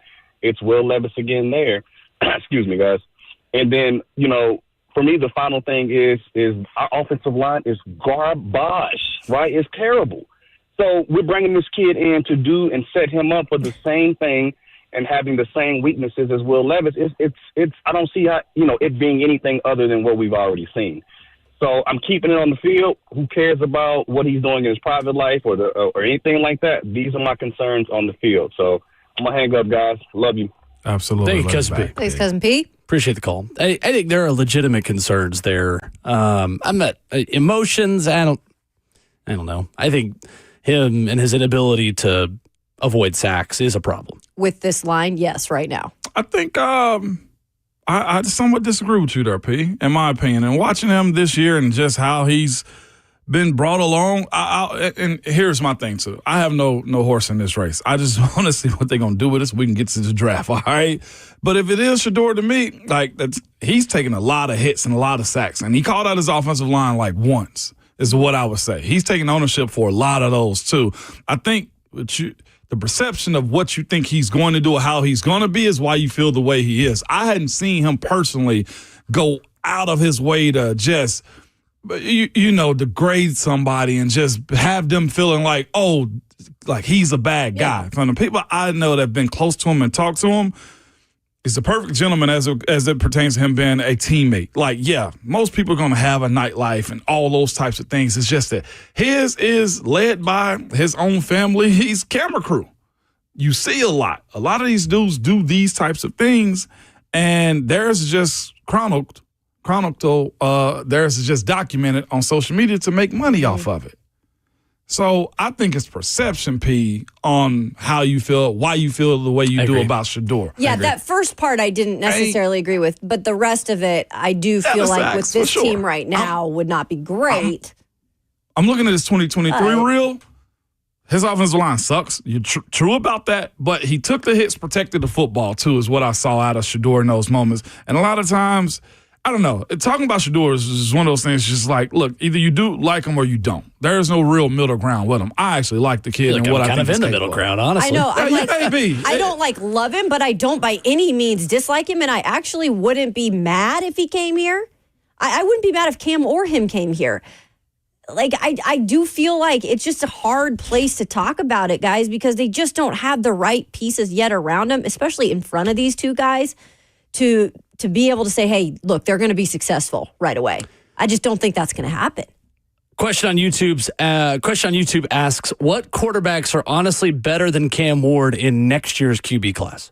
I have no idea. We don't know that yet. Ask me again next February. It's just too early. I think Arch Manning probably is, honestly, but I don't know that. I got to see him play a lot more football. What do we know about Arch? Yeah, I want to see him play a lot more football. He was the number one prospect out of high school. And that in limited moments at Texas, he has looked like what we thought he was out of high school. In limited reps. So was Clemson's old quarterback. I need to see more out of him. Which one? Clemson's got a lot of old quarterbacks. The Polynesian. What's his name? God. DJ Uiagalelei. DJ U was also that. Yeah. Well, wasn't Carson Beck? Carson Beck, might still be a top quarterback next year. But he took a giganto step back. He had the highest drop rate among any quarterback in Power 4 college football, too. Yeah, his receivers Guys did didn't not catch help the him ball. out. That's right.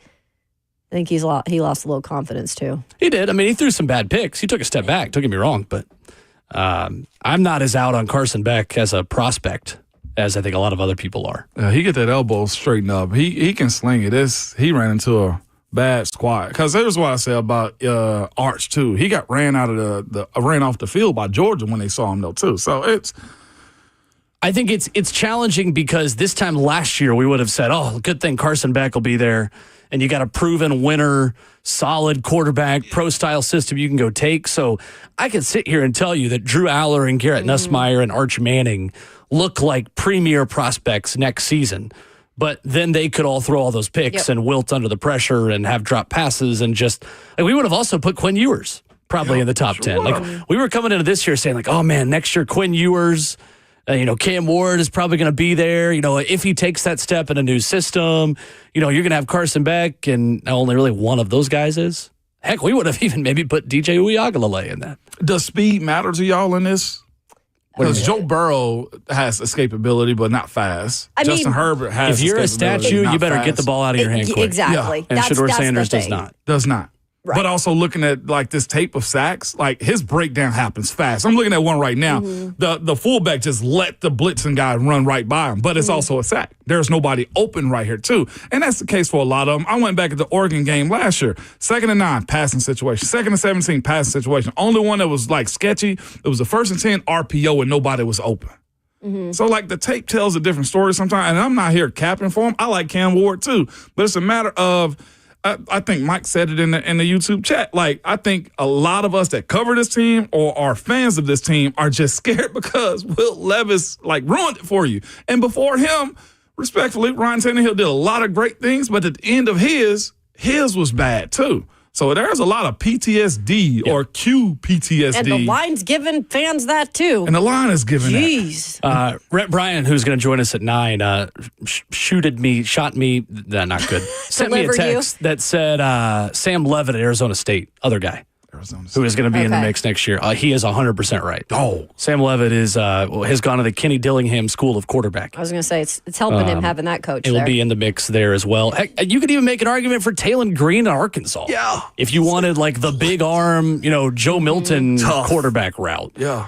Or Nico Iamaleava. I don't think he's going to be an NFL prospect this time next year because I think he needs 2 more years in college. Sure. But again, I don't think you can live that way in the NFL where you're thinking that far ahead because you just never know. God forbid, one knee injury to Arch Manning completely changes the conversation. One elbow problem for Carson Beck literally is the reason why he's going back to college. Because I think even with the season Carson Beck had, if he didn't have an elbow injury, he's probably still coming out this year. Yeah. So one injury can change all of this. I don't think you can live that way as an NFL GM looking ahead. You view these things year by year in terms of draft classes. Coming up, speaking of college football, perfect way to transition.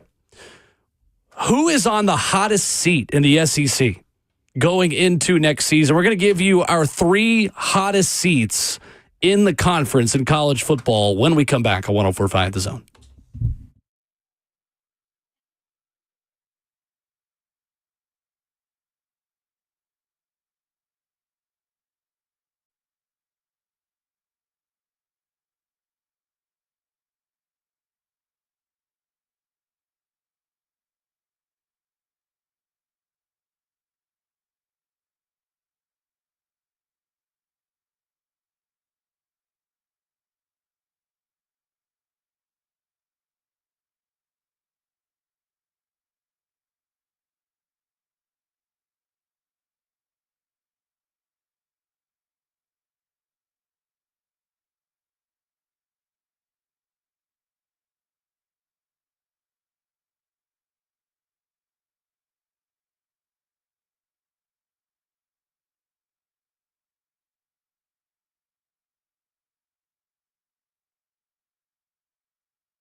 Hey, it's Kayla Anderson. You might be living in Nashville or planning to move to Nashville. There's so much to choose from here. Sometimes it can be actually overwhelming. And when it comes to finding a local real estate agent, you don't want that to be the case. But I've got a guy that you can trust.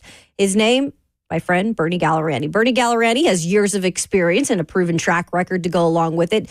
He's not going to let you down. In fact, he guarantees to sell your home in just 30 days or less, or heck, he's going to just buy it from you. So are you relocating and feeling a little bit overwhelmed? Look, Kayla was in the same boat. Not me, but another Kayla, moving all the way from California. She connected with Bernie Gallerani Real Estate, and she couldn't have been happier with her experience. Even when plans were shifting, the team was patient, attentive, and supportive every step of the way. Bernie Gallerani is the only real estate agent in Nashville recommended by Barbara Corcoran of Shark Tank, and the only agent I would trust to sell my home. So give Bernie a call on his cell phone, 615-428-2644. That's 615-428-2644, or go to BernieGallerani.com.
RKW Hour 3 live in studio on 104.5 The Zone and immediately on your favorite podcast platform when the show ends. On Apple Podcasts and Spotify, you get every interview, every conversation, and all of my terrible jokes that you won't laugh at. Apple Podcasts, Spotify, hit the subscribe button there. Helps us out, helps you as well get every minute of the program. Talking a little bit of college football this morning because it is hot seat and pressure and list season in college football. Super Bowl still to happen in the NFL, but in college, we are in full off-season mode. And in the SEC, guys, I feel like there are a lot of teams with coaches on the hot seat who have high expectations entering this season. We have tasked ourselves with coming up with the 3 SEC coaches with the hottest seats entering 2025. I'm curious, though, who did not make your list that you feel like is still on the hot seat? Because there are more than just 3 coaches in the SEC that are on hot seats. Who didn't make that list? Who is not in your top 3 who you feel like is still on a hot seat? I'll just say mine real quick of what I'm looking for. Brian Kelly. Yeah. Brian Kelly is not in my top 3, but because of the expectation level that he has with the transfer portal class he has and with who LSU is as a program, that seat is warming up going into next season. Yeah, he for me, I think is of that conversation, man. Who else? I think everybody else for the most part is safe in the SEC. You think there's 3? Really? I could go to. Well, no. My number 1 is. Well, Yeah, we haven't given ours Hold on. yet. Yeah. All right, let's just start with number 3 then. Number 3. Go ahead. It would have to be Sam Pittman for me. You have him 3rd. Yeah. That's mine. Sam Pittman for me. I think there's not a lot going on in Arkansas. That team won't know what they are. He's good and has actually made the adjustment and going out and get Bobby Petrino to help him with the offensive side of things. And Arkansas right now in their state, they are just fine. What's the expectation like to overly pour in Walmart money to go get more recruits? Like they got money. It just sucks because that money's now moved to Denver with the Waltons. You know what I'm saying? As far as them being able to pour in more to the NIL, I'm shocked because I know somebody that worked inside of that building. Like every major brand that does business with Walmart has to have a house in what's the name of it? Russellville? No. Fayetteville. And because of that, I'd expect more money to come out of there for them to have that type of championship roster. So that's somewhat polarized. I mean, that's somewhat confusing to me and watching how this is kind of unfolded for Arkansas as of late. They did beat the Vols, so I got to give them credit right there. Landon Jackson will be a draft pick. I don't know if he's a top draft pick, so they got guys around them. It's just that I view Arkansas as they're fine, and maybe a change will be made at some point. Yeah, you look at Arkansas, and I think if you're not from the South, because I know people who've lived in the South, they know football is king here everywhere you go, in whatever college city for the most part. But I think they can only be feeling like mediocre is good enough for so long before they get passed by. And I just think that down there, that is all they have, folks. Like, I remember when I was in local news and our affiliate down there, they covered like just Arkansas football, and they had like 6 people on the beat at a local station. That's unheard of. Like, we don't even have 2-man sports departments anymore, but that was so important there that they had that big of a sports department. Now, coming back to saying Sam Pittman is on the hot seat, I do believe he's my number 3 too at that. Look, he had a good start to the season in terms of also beating number 4 Tennessee. I think that helped in a lot of ways, maybe even cool his seat down a bit. But then they dropped 4 of their last regular season games. And I think the problem with them is like that momentum dropping at the end of the season. Like, how can they recoup from those types of, you go down at the season in terms of going up, where a lot of teams that are successful do that. So Sam Pittman, love him to death, but I think at some point they're going to have to, put him on the hot seat because they can't just be mediocre. Yeah, I think it's certainly interesting with Pittman. He is higher on my list for a specific contractual reason. I'll tell you coming up in a minute. Okay. But first, I'm going to go with Hugh Freeze as the third guy under the most pressure. And simply because he has done enough good high school recruiting to keep himself employed. I think Hugh Freeze is going into a season similar to what Billy Napier just had last year. If he keeps recruiting and bringing in top 5 to top 10 recruiting classes, I think they will keep him around. The problem at Auburn is just how bad it got before he was there. And it's not necessarily his fault, but you guys realize it's been 5 years since Auburn has won more than 6 games. Mm-hmm. No way. Yeah. The last time Auburn made a bowl game was the COVID year. And the conference only played 10 games. They went 6-5. Mm-hmm. So that's a season normally where they probably would have been a 7 or 8 win team. But it has literally been since 2019 since they won more than 6 games. So they finished last year at 5-7. It's the 4th straight losing season at Auburn. He has an open competition at quarterback this spring that is going to be really interesting to watch. Jackson Arnold seen as the favorite, coming over from Oklahoma. But he brought in Ashton Daniels from Stanford, who has played a lot of football and had decent enough numbers for a terrible Stanford team last season. And then you have the 5-star in Deuce Knight, who comes in as the younger guy. All those guys get to throw to Cam Coleman, who is an absolute beast at the wide receiver position. They have a top 10 high school recruiting class as well. They've brought in legitimate talent in the transfer portal. So we talk about how there's a lot of coaches with high expectations and high pressure. Like 8 or 9 wins feels like the expectation at Auburn this year. That's really dangerous for a team that has not won more than 6 games in 5 years. I'll roll with that. Yeah. Auburn, I just thought, of course, Hugh Freeze, to your point about crushing it in recruiting, having now getting his guys in Salter. But that's all to be. It hasn't been proven yet. But I thought the ability to get behind him was keep him safer, because what other options does Auburn have? And I know they got plenty of them, but the coaching changes that they've had and finally having Hugh Freeze be their guy, they got their one, is the way I feel like, okay, he's got 3 more years of proving before he was actually very hot. But great points, Will. Mm-hmm. Who is number 2 on your list? Number 2 on my list has to be Bryan Kelly. Bryan Kelly for me. Louisiana, Texas, Arkansas area that he's surrounded by is just filled with talent. Heck, he can just recruit the state of Louisiana the way Texas teams recruit Texas and win big. He's yet to win big at that place, and I know he's had a couple of 10-win seasons behind under his belt, but the games that he dropped, losing to Tennessee, no, was that him? Yeah, losing to Tennessee the way he did a few years back, and just LSU's used to championships. They hadn't got that out of him. And also, I do think what Marcus Freeman has done puts a bigger black eye on his ability to have more talent coming out of that state and not get what new Notre Dame is getting.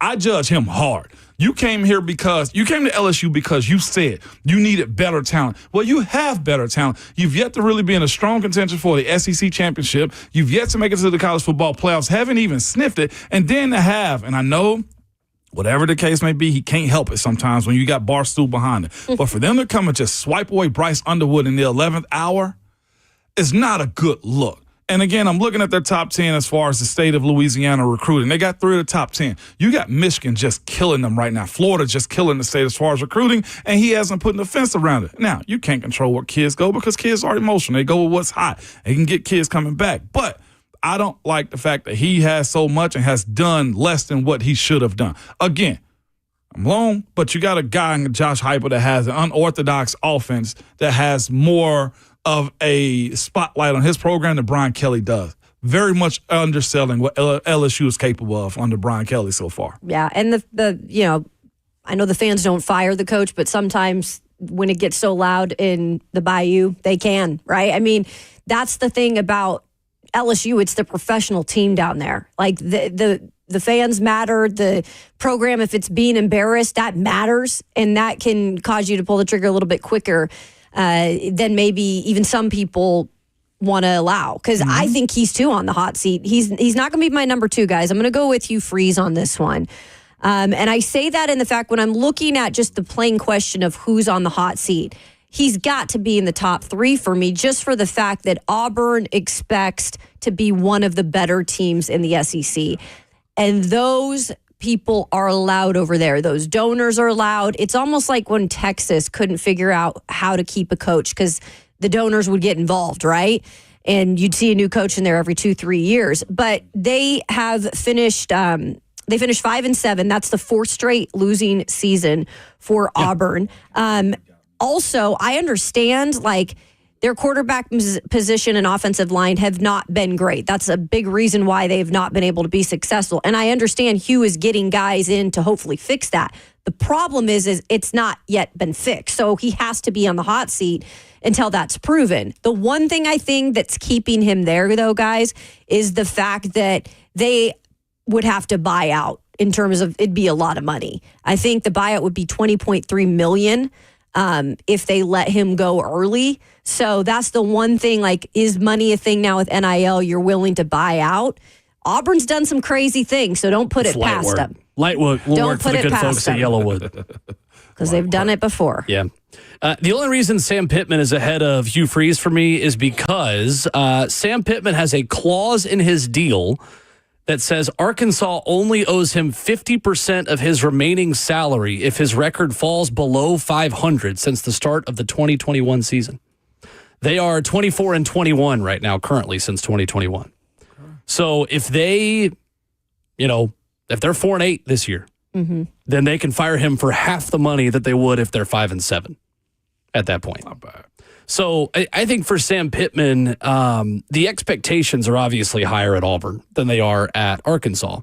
But the money and the resources and that Tyson chicken money could go to somebody else, or it could just go to his offensive coordinator, Bobby Petrino, to run it back there real quickly. He has won enough big games. He beat Texas. He beat Tennessee. He's got to have more than just one signature win this next season to keep his job this time around. The hottest seat in college or in the SEC, Ramon Foster, belongs to who, in your opinion? I'm going to shock you with this one, I hope. Billy Napier. That does actually surprise me. Because I think they're coming into the season. ESPN has them ranked ahead of Tennessee. I'm okay with it, Mon. I'm okay with it. He's 19-19 at Florida. Okay? Yeah. I think has he underperformed? Yes. That seat was hot midway through the season last year. And if he does not capitalize on DJ Lagway, I think he's gone. And I think a lot of pressure, you mentioned pressure being part of this conversation. The pressure on him to perform is huge. Now, they had some great wins later in the season at Ben Hill Griffin Stadium against LSU and against Ole Miss, considering what I just said against LSU. Cool. All right, they're supposed to win at home. And then the Ole Miss game, Lane just dismantled that. However it happened, it did. Last year also, they were in 2023, they were 10th in recruiting, top 10 class. Cool. This year, they were 11th in recruiting. I still think they got some good prospects, but again, you know how it goes in this league. You need to be in that top 10 consistently to be a good team. Right. The reason I think the pressure's high, at Death Valley, LSU, at Miami, okay? It's that part of it that 100% makes your case. Texas, A&M, Georgia, and they go to Kentucky, which Florida always has a hard time beating Kentucky. Recently, for sure. And then they got to go to Ole Miss for a Lane revenge game. It is 100% fair because of the schedule. Because of it. Because Florida has got to stomach the fact that they have a really hard schedule, maybe 2 years in a row. Are they willing to be that patient 2 seasons consecutively? And how much DJ Lagway's supposed to do for you. And their transfers and stuff like that. Like, there's a lot that go. Harrison Bailey. It's interesting. Their win total is 6.5 in Vegas. I would take the over on that win total. I want to take that's too low. Or do? I think their floor is a 7-win team. I think so. Yeah. The 7 save his job. That's a great question. You see what I'm saying? Like, that's the pressure. Yeah. Probably, to be honest with you, in that schedule. But again, like, then you're 2 games over 500 that far into your Florida career. Like, that's difficult to stomach in a town that expects not just SEC championships, but national championships. And it's their away games that scare me more than anything. Yeah, home in the SEC matters. They go, and that Miami home and home is a killer. I know, dog. Yeah. South Florida coming to town. That's Alex Golish. That's not a gimme. So fair enough. You're right. Just because it ended well doesn't mean that you can, you know. And I know a lot of people are scared of DJ Lagway right now. For sure. In Tennessee in November, which is going to be really weird. Different. Kayla, your hottest seat in the SEC. Yeah, it's definitely Brent Venables. And I'll just say this. When you win 2 conference games, when you are introduced in the SEC, like, that's just, you can't do that at Oklahoma, especially now that they are in the SEC. They're going to have higher expectations. Their offense was one of the worst in the conference. They were, I think, second last in total points, scoring just 24 points average per game. I mean, that's bad. Coming from a school, too, that was in the Big 12 that thrived on, their offense for so long. So I think that they're trying to fix it with hiring Ben Arbuckle, bringing John Mateer over. Look, brilliant offensive mind. I think they're going to be able to up themselves in that category, but they've also got to win games. So no matter what, Brent Venables' seat is super hot. It again is really interesting how NIL and the transfer portal has coaches on hot seats with high expectations. I think it's absolutely Brent Venables. I think he is the coach with the hottest seat because with great expectations come great responsibility. And there's one thing that always happens for coaches that are about to get fired. They change play calling duties. And Brent Venables has taken over defensive play calling duties at Oklahoma going into next season. I have the opinion, by the way, that Oklahoma is the blue blood program that the most amount of people don't recognize as a blue blood program. You guys realize they have 7 national championships. Oh, yeah. Oklahoma has never been bad. They're one of the few teams in every era of college football that has never, their down years are winning 9 or 10 games. Exactly. They are consistently at the top of the sport, and that matters for someone like Brent Venables, who I know is born and raised, and he's bred Oklahoma and all these things.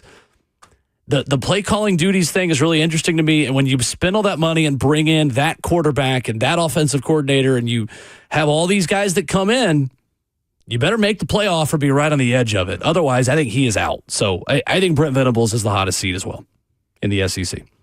But I do think that is the fascinating part of college football this year. You got a lot of coaches who are that close to being fired, who also have expectations of making the playoff now. So it's interesting. It is. Venables to me, when he got the job, it was like, this is one of those situations you go back home. It's not always what you think it's going to be. But I think it's a heck of a defensive coach. And that's about it right now. I don't think they're crushing it in recruiting or anything. And again, they share Texas. Yeah, fine. I know, but he's fine. Yeah, just fine. Just fine. That's not good enough. No, not at Oklahoma, to your point. You're right. I don't even bring them up. The only ones I brought up this has been Georgia, Ohio State. Georgia and Ohio State is the ones, but Oklahoma's in that same conversation. Texas has even. That's another off-season discussion. What makes you a blue blood, and how many are there? Is Tennessee a blue blood program? Yep. Truly making you one. There are a lot of people around the country that would say Tennessee is not a blue blood college football program. They would definitely say that. 615-737-1045 is our number. Will Levis just spoke at the Super Bowl in New Orleans. Yes, he did. I'll tell you what he said next.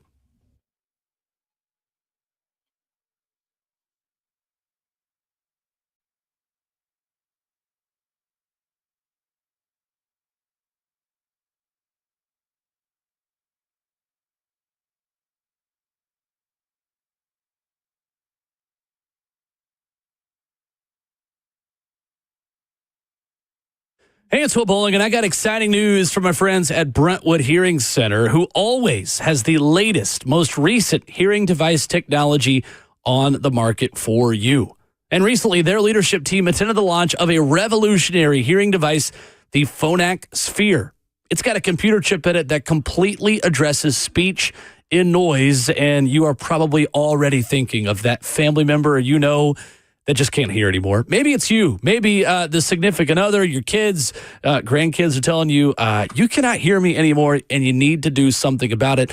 Well, Brentwood Hearing Center, they're going to make it really easy for you. Give them a call at 615-377-0420, and they're going to tell you about the Phonak Sphere and other devices that connect directly to your smartphone and your television. You're not just going to hear better, you're going to also have surround sound in your head when you're just watching TV at home. Check them out online, BrentwoodHearingCenter.com, or give them a call at 615-377-0420. That's online at BrentwoodHearingCenter.com. Brentwood Hearing Center, better hearing, better life.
Wrapping up hour 3 this morning on RKW 104.5 The Zone.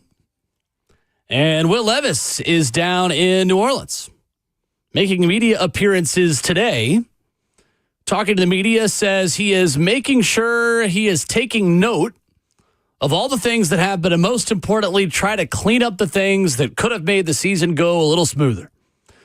Says, every year, I don't care what position you play, I feel like it is in their best interest to do their due diligence to make sure they know who is out there and evaluate who they feel they need to evaluate at the quarterback position. Says, it does not offend him at all. And I know going 3-14 doesn't get you job security anywhere for any team. All I can do is put my head down and work to show them I can still be this team's quarterback. Yeah. There you go. It should motivate him. Not saying that will help here. Sure. But you got to face the noise. I got to give it up to him for saying the right things. I mean, it's no major headlines from that. No. Like he's saying the right things and being a consummate pro about it too. So that to me, him saying it out loud like that is him facing reality of some situations too. So it's just a business. If he can learn to accept that and take responsibility for his play, which he has been, then you can stay around. We'll see what happens though. There you go. Will Levis in New Orleans. Can't believe he's exposing himself like that. Well, that was my thing. I was going to ask you real quick, if you don't mind. Yeah. When you were a player that obviously didn't make it to the Super Bowl, a lot go down there for their brands and stuff. But a lot of guys I've talked to said they actually don't like to go there unless they've played in the Super Bowl or they've won something. So I guess to each is your own. Yeah, but that's what it is. And Levis is young enough that he probably going to be on everything on the scene, man. And there's no telling what kind of media obligations he has to be down there, because he is a quarterback. He's got a national run commercial. You know what I'm saying? That's why he's there. Sure, the Mayo stuff. It's the Mayo. He's 100% there just for the mayonnaise. Yeah, that's what it meant. Anyone who's doing the rounds at Radio Row isn't just there to hang out. They're there because they're getting paid to be there. So someone's paying him to do appearances there that was probably set in September before the season even really started. That's what I was thinking. And of course, he didn't know how his season was going to go. So you say to everything on the front end. It's not up to him. He agreed to an endorsement deal and is getting paid to be there. So checks clearing. That's for sure. I mean, I could be wrong, I guess, but I've never seen anyone that goes to Radio Row just to hang out. No, and I'm not I was just talking about in general. I know a lot of guys, some choose to go just to be around it, and some I'm not touching that with the 10-foot pole. It's a good time. And the NFL offers it up to every NFL player too. So again, you can go. I just never have because I don't want the chaos. In the offseason. And that's what I'm speaking of. Yeah. But Levis is, he's in a white young, tee and a hat. But he's also chilling. hasn't been successful yet, so. I wouldn't expose myself to that. Speaking of hot seats and Hugh Freeze and SEC football, Zach on Twitter, Zach in Hendersonville, tagged us in this. One of the funniest tweets I've seen in college sports in a long time. Did you guys see this from Jackson Arnold AA, who says, NCAA Division I schools with 5 or more wins in football and 20 or more in basketball. Auburn. Bruce Pearl / Hugh Freeze is the best coaching duo in Division I. Oh my. Buddy, you're going to break Bruce Pearl's back from how much he's carrying Hugh Freeze on his back to coaching duo status. What are we doing? 5 wins in football? That's the bar? That's not good. That's not a good tweet. Yeah, no, absolutely not, man. Dang. What are we doing? Bruce is king of the hill of it. You need to be talking to your head coach to figure the football thing out, because football is king in the SEC. But look, Will, he didn't lie. He did not lie. That's exactly what you need to get the people going in those types of situations. 5, depending on how many other people or how many teams lose, he can be bowl eligible with that one. He's not even the best coaching duo in the SEC West. No. Or even in the state of Alabama. No. Kalen DeBoer and Nate Oates is a better coaching duo than Hugh Freeze and Bruce Pearl. So is Josh Heupel and Rick Barnes. I was just going to say, Heupel and Barnes. So is Clark Lee and Mark Byington. Ooh. South Carolina's coaches. So is Lamont Paris and Shane Beamer. Yeah. So is, let's keep going down the list. This is fun. So is Eli Drinkwitz and Dennis Missouri. Gates. I was going to say Missouri. Seriously. Yep. Which, by the way, is official Hate Missouri Day, okay? It is. By the way, It is. Hate Missouri Day. Tennessee, Missouri tonight, the fifth straight ranked matchup for Tennessee basketball. More like Mizzou. No, more like Ms. Who. That's the way I'm calling it. They've won 6 out of 7, man. Wow. Got him! Dang, Mo. Crowbar to the knee. Amy Wells going to call you what the heck, Ramon? Ashley Farrell's going to hit me up. And Ms. Ashley, I was going to say, Ashley, They got a lot of Missouri people over there. Mizzou, more like Ms. Who. Ms. Who. Oh! I got one. Kentucky works. Sorry. Yes. By the way, making up your own here now. losing again. 98 to 84 last night in Oxford. Yeah. Mm-hmm. What a difference a week makes for Kentucky. Yeah. No, for real. They're going to have to pick them bodies up. Yeah, that and I watched a good bit of that Florida Vanderbilt game too. They were good until they weren't. Vandy just fell out. They had a few players foul out last night too. And Auburn waxed. Yeah, Oklahoma. Yeah, Auburn Just got Oklahoma. waxed them. Yeah, well, listen. Yeah, I saw it. I saw a little bit of that one too. I was expecting more. The Vandy's feisty. They are. They very much so are, but wasn't enough last night against the Gators. Zach also makes a good point on the YouTube chat. You don't have to do Ms. Who. You could just say Misery. Missouri. Missouri. That There we works. go. I'm here for that. Or I'm you here could for just, drink a lot. that. There it is from Ashley. Oh, you already got the text. There you go. Hey, you wearing tiger ears if Ms. Who wins tonight? Look, winners of the last 6 out of 7 is Missouri. Yeah. Good team. Been hot. She said she got Vrabel like that too. Hold up, who did you beat? Oh, for? yeah, Cotton Bowl. Vrabel, Missouri, Ohio State. Vrabel lost that bet. All right, so you're taking it, right? Deal is a deal. Yeah. All right. Absolutely. Ramon Deal is shook a deal. on it. Yeah, I I'm love shook on it. this. Vernon Yes. said, I am not missing an opportunity to get content. No, they got a shooter not one on bit. that team. No, absolutely. That's a bet. Fair. We shook on that. I mean, last time they Fair. were in Knoxville, they hit a half-court shot to win at the buzzer 2 years ago. Yes, they did. Or was that last year? No, it was. I think it was like 2 years ago. Had to have been. Couldn't have been last year. I don't think it was last year, was it? Maybe. Man, I don't even know what year it is, so Goodness, Gabe. I'm the wrong 2025. person to ask. There you go. 2025. It's on the computer in front of you. Who's the big shooter that they had? It was 2023. It was 2 Yeah, years 2 ago. years That's right. ago. Okay. Fair enough. Right, Oh, yeah, you're because right. Missouri didn't win a conference game last year. This is all just a roundabout way to insult them. 615-737-1045. Rhett Bryan joins us coming up next.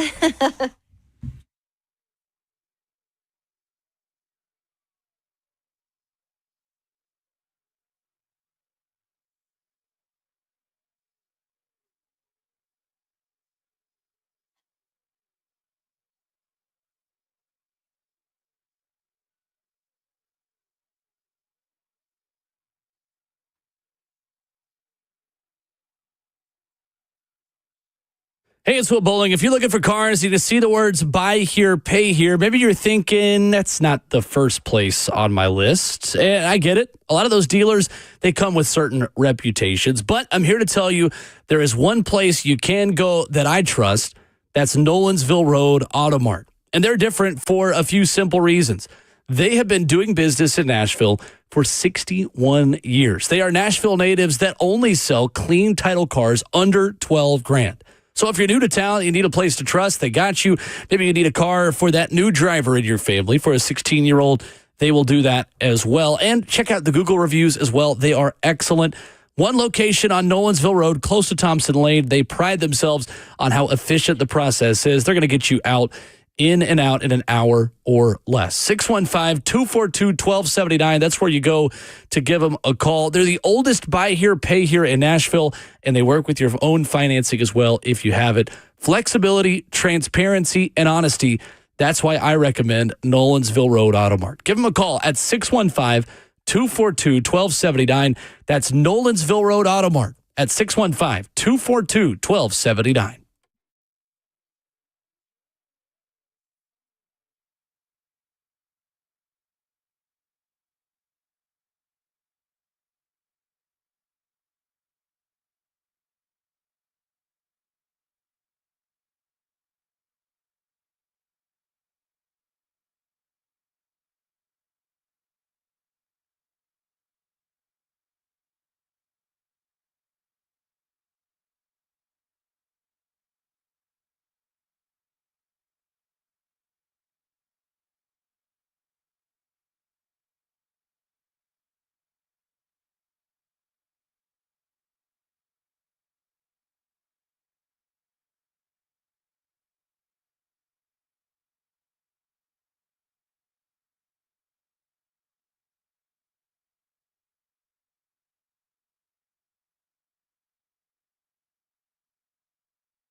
9 o'clock. Good morning from the 104.5 The Zone Studios. I am Robert Walsh. Jags will have to continue their search for a new general manager as Bucs assistant general manager Mike Greenberg is removing his name from consideration. Tampa Bay reporter Rick Stroud notes, quote, "It had more to do with his 15 years with the Bucs and his loyalty to the Glazer family and what they had built here. Nothing to do with the negative impressions about Liam Cohen or the Jaguars organization." It wasn't just Travis Kelce shaking retirement rumors, as Chiefs head coach Andy Reid confirmed yesterday that he will be back in 2025. Reid said, quote, "He's been loving coaching more than ever these last several years and was laughing off the retirement talk." Reid is 21 wins away from being tied for third all-time, 46 wins away from Don Shula as the all-time wins leader. 2 retirements in the NFL yesterday. Former Packers kicker Mason Crosby after 17 years, and Bills safety Micah Hyde hanging up the cleats after 12 seasons in the NFL. For all your foundation repair and your waterproofing needs, you got to go to USSTN.com. Breaking news at once on your home for the Titans and the Vols. Now to Rhett Bryan on 104.5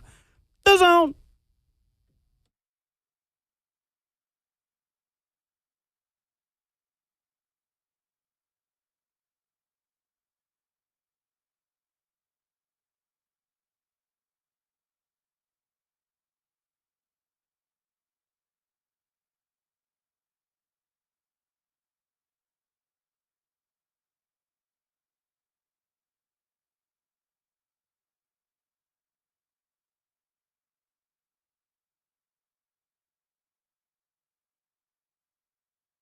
And the show goes on into hour number 4 on this Wednesday morning in Nashville, Tennessee. Feels like spring. Go frolic in a field somewhere. Have a beverage. Sit outside. Get some vitamin D if the sun comes out today. Still feels nice, even though the sun's not out yet. It might get out. Ramon Foster, Kayla Anderson, Will Bolick. I'm not a meteorologist. Rhett Bryan could moonlight as one. You're clearly not one because it's supposed to rain today. Perfect. There you go. So What's wrong with you, Will? it's actually a slight chance of severe weather this afternoon and this evening. Well, Just a shows what I slight know. chance. Hope you got it. Your vitamin D while you still could. Because you're not going to get it today, clearly. February is a month that usually gets a lot of rain here in the Mid-South. Really so does. it just you can roll through. It'll be fine. The sun will come out again. The sun will come out tomorrow. Mm-hmm. Bet your bottom dollar that. No, never mind. Sorry. Tomorrow. I actually don't know that it's going to come out tomorrow. There's rain the next, 3 or 4 days, something like It's that. just not going to be cold. Yeah, it is. Cold. Ramon posted Correct. on his Right. Instagram story, Correct. but this is, what is it? The first false spring. We still have second winter still to come. Then we'll get spring of deception when you think it's going to stay. Then we'll get like a random March, like there could be snow, and then we'll be spring. And then it'll be summer in like a I week. can't tell you how many times I've seen that happen too, where buttercups are blooming in your neighbor's yard, and there's like Then they get it iced there's over. snow Yeah. falling, Right. or whatever. The crepe I've myrtles. seen it. I've seen it flurry on Easter Sunday. Uh-huh. Yep. Yep. April. So, yeah. Yeah. And now we got like old sheets in the garage for when that last frost comes. We got to go cover them up. So yeah, Keep them out. I'm officially a suburban guy. Oh my gosh. Rhett What am is I? the chief meteorologist It'll of be okay, 104.5 The Zone. Exactly. And heck, Titans players know you as chief meteorologist as well. I mean, there's a couple. Yeah. It's a good thing. I like it. Rhett, Senior Bowl was good. Senior Bowl was good. Yeah. You got Very your hat on. talented. Yes. Reese's Senior Bowl, Represented. 76th annual. I got to looking at it too. I was on a conference call with Coach Mack yesterday doing some more prep for draft. And Daniel Jeremiah dropped his top 50 while we were down there last week.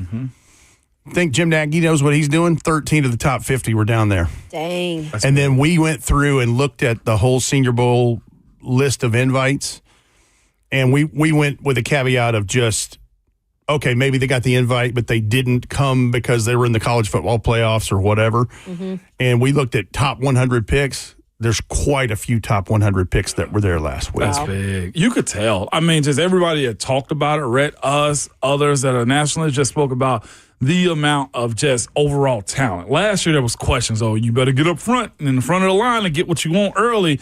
That's not the case this year. It's a wide range of different types of guys there. If you're looking for a scheme that a guy may fit, but just the overall talent. I can't get off the fact that Jack Bech went down and had the week that he did. Jack Bech has a chance. I think now to be a second-round pick.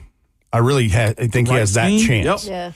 Yeah. And, could he go to third or fourth? Sure. What a fantastic story, though. Oh, my gosh.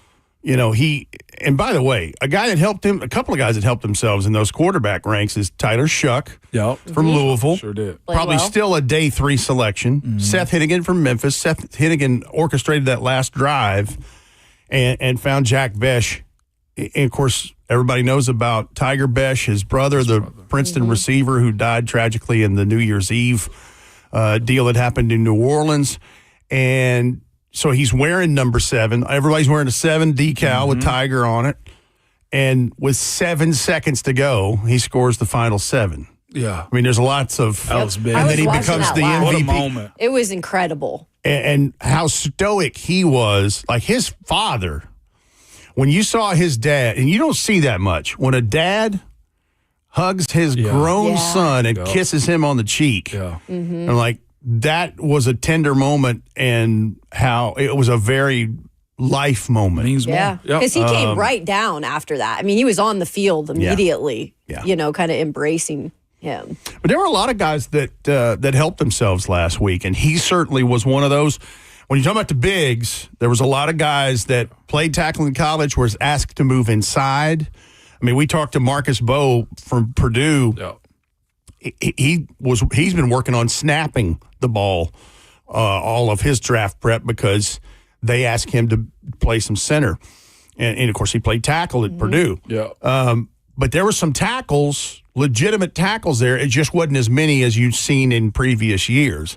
I think Anthony Belton from NC State really helped himself. Sure saw him on day 1. Absolutely. Yeah, and he's a legit 6'5", 6'6", 340, big guy. Carson Vincent from Alabama A&M, he's another one that I think helped himself. And, of course, Josh Connolly from Oregon is the one that, probably is the left tackle in this class. That was at the Senior Bowl at least.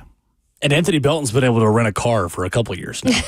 26 years old, going into his rookie season. And see, that's the same thing about the whole Tyler Shuck deal. Right. It's a 7-year player. 3 seasons in a row at Texas Tech ended with injury. So he had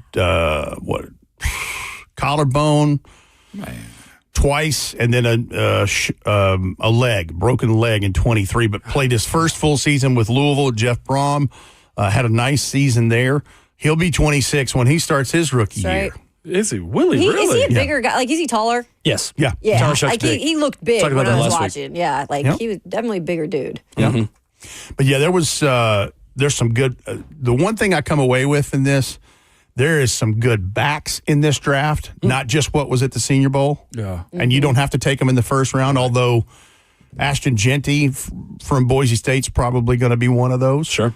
And it's a good tight end draft. Yeah. Really good tight end. It feels That's like what that Ramon was keeps talking about. the biggest takeaway maybe from the whole week. And Ramon said it that the Titans, if they wanted to, could find a tight end 1 in this draft on day 2. It feels like a lot of the national people that cover the draft, that was the biggest takeaway from the week, aside from obviously the Jackson Dart stuff that's always going to take headlines and Jack Besh, was if there was one position group that's their stock rose the most, it's probably the tight end position. And it was top to bottom. There was a lot of play there that, in those practices. I mean, we mentioned, the Brentwood native Jake Brenningstool. He helped himself too. I mean, you saw what he could do in those 11-on-11 drills in practice. And like a lot of these guys, though, inline blocking, not his forte, but needs to work on pass pro and blocking, just like a lot of these guys. Elijah Arroyo, I think, was one of those from Miami, and he's going to be somebody that will be heavily, heavily checked. Yeah. Medical checks in Indianapolis, just like Tyler Shuck, because he's had his moments where he's had season-ending injuries. In fact, I think 2024 was his best body of work as a starter. Sure. But you can certainly see the potential there. Rhett, I loved yesterday in New Orleans at Super Bowl week, taking a little bit of a blast from the past. Lindale White and Chris Johnson sat down with Pro Football Talk Live from New Orleans. And Chris Johnson made the point that he does not get enough credit for his season in in 09 or in 08. No, 09. I was right. Yes. In 09, still the only player with 2,500 yards from scrimmage in a single NFL season. I talked about it, and the fact that he got 2,006 yards rushing, 503 yards receiving. I know you watched a lot of that firsthand, like so many of us did, and he's 100% right that he is still a very underrated running back in terms of best seasons in the history of that position. Well, let's make sure we clarify, because there have been other guys that have had that, but it's been a combination of kick returns, punt returns, receiving, whatever. Yeah. Right. For example, new Tennessee Sports Hall of Famer Derek Mason. He broke Lionel Littletrain James's all-purpose yardage record in 2000, and I think he had a little over 25. But that's kick and punt returns and receiving. But yeah, to CJ2K's point, he's the one with true yards from scrimmage that are just rushing and receiving. Wow. That's amazing. That'd be like Roger Craig with the 49ers way back in the day with 1,000 yards rushing, 1,000 yards receiving. Right. But yeah, I saw all of those games, and it's funny too, because when I was filling in for Zach on Cover 2 with Blaine and Zach Friday, Blaine, he said, I think he's the most electric Titan in Titans history. And I said, I don't know that I would disagree at all. There 100%. Were moments when VY in 2006, his rookie year, was electric, but this guy was consistently electric. He was one of the very few players I've ever seen that everyone was on the edge of their seat and probably standing up when he got the ball, because when he got to the line of scrimmage and a couple of steps past, I've never seen a back hit sixth gear like that. And he could hit sixth gear going laterally. Yeah, he could. Like this dude was the human joystick. He absolutely, people always talked about him being a cheetah or being, he's like an exotic car that's made to go on the Autobahn. 0 to 60 real quick. Oh my gosh. Do you think it's just because he played in a smaller market that he doesn't feel like he gets that? Like, that's the big question with some of those guys, right? And that 09 team didn't make the playoffs either. Like, it's like Saquon is going to the Super Bowl and had one of the best all-time seasons. That team finished its season week 17 in Seattle. And he could have broken Eric Dickerson's record. And, of course, CJ2K could have, too, if Ed Hockley hadn't called a penalty. No. Anyway. Yep.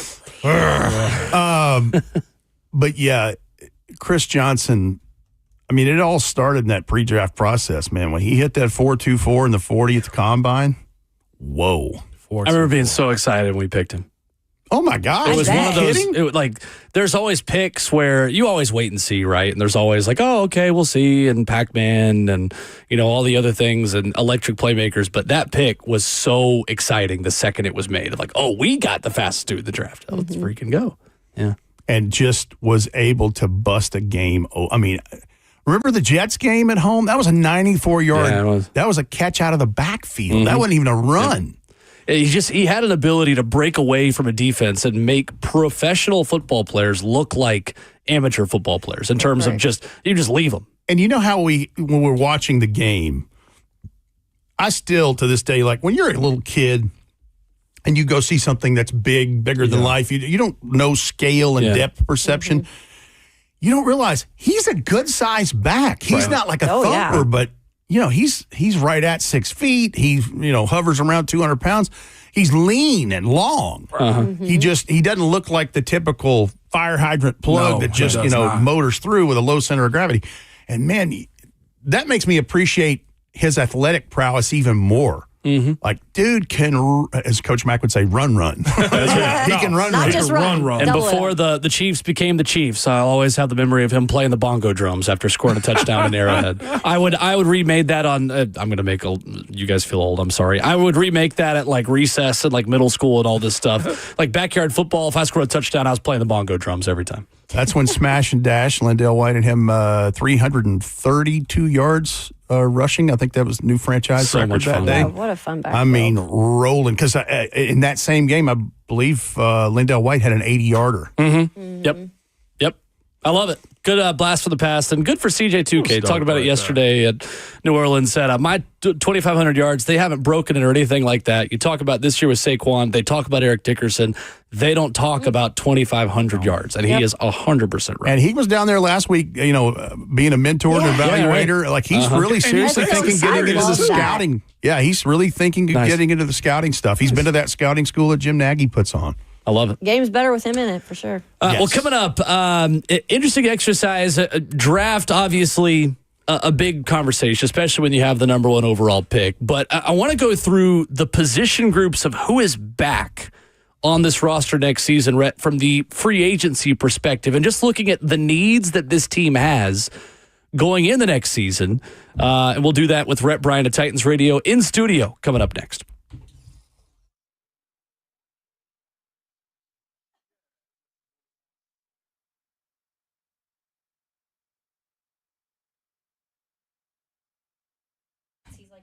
It's Ramon Foster with Secure Lawn, man. Listen, I'm getting ready to talk to you about what we all love, if you're like me, all right?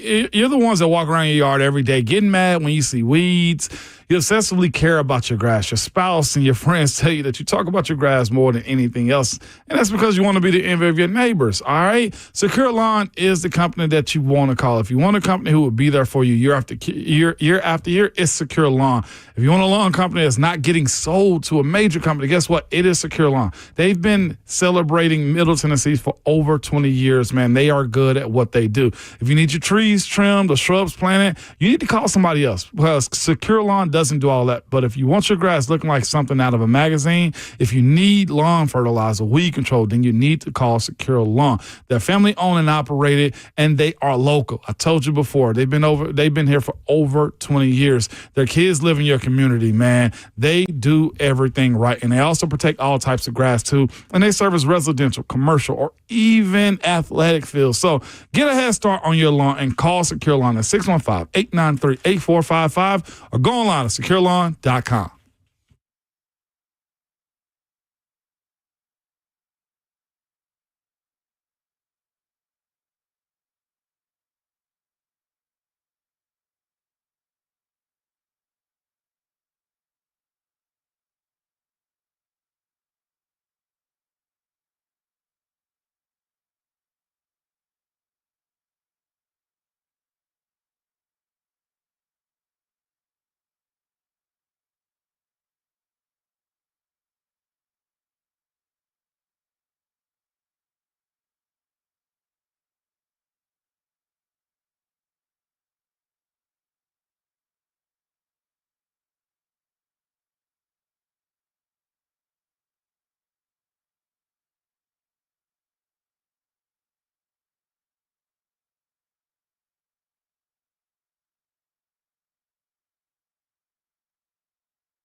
RKW 1045, The Zone continues here in hour number 4. Rhett, Bryan in studio. Yeah. With Ramon Foster and Kayla Anderson, I'm Will Bowling, going position by position. Who is back and who is not on the Tennessee free Titans agent roster? funk. Ooh, That's right. there we go. Sounds like a band at Bonnaroo. That's Free agent funk. could be. Could be. A free agent funk. I like I'm just basing it off of the bump music. Alliteration. I like That's that finest. name. I kind of like that name now. Maybe that's a fantasy football team The free name. the free agent Yeah. funks. Whatever it is, just don't lose in this Thursday 3 coming up this week. Well, that's right, our I think final- I already lost. No, you didn't. You could still not But I finish got to last. bet up. I got to bet against everybody though, right? Oh boy. You probably could got to be go right. 3-0. Yeah. Yeah. Oh boy. All right. I've been training. It's okay. No, but I'm the ready. good thing about it is it's props. So technically, like you wouldn't have to like ride the That's true. the slate or whatever Oh, it is. because Like, I you could pick all Right, props. you could pick Yeah. how long the national anthem Right. is, or Patrick what Mahomes the first, over what's the passing. first thing Yeah. that Kendrick Lamar does at halftime. Sure. Or whatever. What's his first song? Who's singing the national anthem real quick, right? You'll know this because I don't. I do not know. Okay, it. I don't know what's going on. I feel like I don't we think it's been always announced. know. I don't think it's been announced yet. Oh, really? Okay. Yeah. Actually, it has been announced. John Batiste. Yeah, I was going to say, Oh. we can look that up. Oh, I loved Okay. him in WWE. I did too. Sweet. I loved him in Guardians of the Batista? Galaxy. Guardians of the say Galaxy. Can't say I'm excited. I He don't is know. from Metairie, Louisiana. Oh, that dude is a Medellin. legend, man. He Oh, is he? released his first album at 17 and attended Juilliard. Well, So shame he's on good. me. If he's at Juilliard School of Music, New York, he's legit. He is behind a lot of music like instruments and stuff. He's a hell of a okay. performer. Okay. Instrumental. Yeah. Yep. He's a hell of Sweet. a performer. Cool. So, Rhett, going through the Titans roster, I wanted to do this because it feels like I'll put myself in this boat too. We get very short-term minded on the draft. Acquiring players of the NFL draft. I do it all the time where, all right, the Titans need a wide receiver 2. They need a right tackle. Let's just go and get those first pick, second pick. And we forget, myself included, that you are drafting for the next 5 years when you go into this process. And when you look at this roster, there are holes all over the place. So we're just going to go through the positions and look at who is back and who is a free agent and how much business the Titans have to do before the draft gets here. Because there are a lot of T's that have to be dotted and I's that have to be crossed. Yes, I said that intentionally. In order for to even know what you need in the NFL draft. Yeah, and when you think about, and this is the part that again, season's just gotten over. There's been a GM change. Like all these things have been happening, and you're like, wait a minute, this guy's a UFA. This Right. guy's, I mean, yeah, there's quite a bit, and a lot of it is there's a lot of 1-year deals involved that leads to some of this. Right. So starting at quarterback, Rhett, there is one on the roster, and that is Will Levis for next season. Yeah, Mason Rudolph is unrestricted free agent. It was a 1-year deal. So yeah, absolutely. That one's as simple as it gets. And I mean, you have the ability to bring in 2 this offseason in addition to who you already have. I tell you what, let's do. I want to do this. Okay. I'm looking, and it's a lengthy, I mean, you can see there's 2 pages Yeah. almost of, Yep. of decisions they're going to have to make. I've highlighted ones that I think are important, whether it's a stay or whether it's a move away, but Tyler Boyd is unrestricted. Yep. You're going to need to do something at that position. Would he want to come back too with the role that he Right. played Sure. in the Exactly. offense too? Yeah. Interior defensive line, Sebastian Joseph Day, unrestricted. Nice performance by him. Bring him back. That is for the depth. position to me that is most interesting because I honestly, on the surface level, did not realize how thin they are Yeah. on the interior of the defensive line. Because you think Jeffrey Simmons, Devondre Sweat, you've put a first-round pick and a second-round pick into that group. But Sebastian Joseph Day is the profile of free agent. It feels like this organization will go after more moving forward. A veteran to come in, do a job, not be super expensive. And Keandre Coburn, who's helped. He And is Keandre also Coburn as well. unrestricted free agent. Right.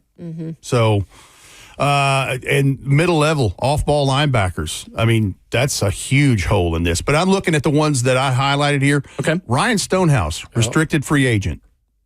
Now, that means somebody can sign him. You have a chance to match the offer. Doesn't happen a lot with punters, but that's something you got to take care of. Nick Westbrook-Akine, unrestricted, must re-sign. Must. Got to. Yeah, must. Got to. Nick Folk, unrestricted. Morgan Cox, unrestricted. So the big three in the special teams, either restricted or unrestricted. Right. Mm-hmm. And I'm certainly down with bringing Morgan Cox back. But you can do what you want with Nick Folk. Yep. I mean, he did a great job. And then looking through the rest of them here, Dylan Radens, unrestricted. Corey Levin, unrestricted. Chance Campbell, linebacker, restricted free agent. But a lot of these are just, they're guys that they had come and help and, serviceable and all those things. And real quick, Rhett, that is still one of the sadder stories on the entire Titans roster last season, because if we flashed back to training camp, that is a guy that was playing the best football of his career, albeit in preseason and in practice. Wiped out. Appeared to be really ready for a massive leap and a roll this season. Yeah. He really was. And you saw he ended up getting injured in New Orleans preseason, correct? I believe that's He right. was hurt. Like, he was beyond just, you could tell that everything that we saw that he was feeling he was doing over the course of the preseason just came to a halting stop, man. And injuries suck. But you can tell when a guy knows, like, yeah, I was having a day. And I don't know what it would look like over the course of the season, but he was showing up big time this preseason. And now he's got to start that thing all the way over and hopefully gets an opportunity. But you say he's restricted, but it's also how much did Denard Wilson see of him to actually want to extend a restricted free agent tender to him, too. So you can get him, and that's the thing, too. That doesn't guarantee you a roster spot. It guarantees you pay if you live up to it. It's his first opportunity in his career. I think that tender should be over $1 million right now. So he has the opportunity to earn pretty well if he makes the team on that tender. So there's a question in the chat for Ramon, Will, and Rhett. So for you guys, how do you feel about trading Landry? And I'll give my thoughts because we spoke about it the other day. Yeah. You go first. That position, it wasn't for me, so I want you guys to answer it. But the position is limited there too. Like, that's the whole thing about trading people away for picks. I know the team wants picks, but you guys have to have bodies at these positions. And edge is one of those positions where right now you have Harold and you have Arden, but are they really going to keep Arden in terms of consistency of production? I don't know. I wouldn't trade him. So it's at a point, too, where just this new everything is what we'll call it at this point. And what you can do is this. If we believe teams make plans for the future, you have to at this point. Well, where this team is, I think we're still at the bottom as it pertains, like, where you at as far as this rebuild go. We can say that word now. And if Harold has value, and let's say Harold bring you another third rounder, and you can get an equal amount of production out of a young guy or either a 1-year vet to get another draft pick to build this thing up. And let's say this, too. Let's say if the team isn't great again, you pick it in the top 10 again. Then you can also go after your quarterback next year while still stacking up a lot of talent through the draft, which is what they've all said. So I'm of the mindset, if a team is willing to pay something 3 or better, I'm listening at least, Kayla. It's just like, who do you put on the field now, though? They've got to play next season, right? I mean, if you want to just put some of these guys that you don't know are proven yet, that's fine if that's their mentality. But we don't have the depth either at that spot. I would almost say spin the block with Jadeveon Clowney again, but different regime is the only thing. What I'm saying is this. There will be a 1-year guy there if you feel like you need to let go of Landry. But Landry is a cornerstone piece for this team. And I would tend to agree with Ramon that you always listen to offers. And if there's one that sounds like it's right, then, hey, you start talking further from there. But we're talking about exploratory conversations. Right. Looking at free agents that are possibly available at edge pass rusher, Josh Sweat, Eagles. That's the big one. Yeah. And the familiarity with Denard Wilson there. Bingo, 28 years old. Daryl Taylor, who I know they liked before. He got traded mid-season to the Bears. Yeah, sure did. Sure did, right? 28 years old. Azeez Ojulari, New York Football Giants. Now, missed 6 games the last 2 seasons. Some of that was soft tissue stuff. Some of it, like an ankle or hamstring or whatever. But he had I think he had bad turf toe. He had a toe injury that knocked him out after week 12. But you're talking about 6'3", 249, arms 34.5, wing 82.5.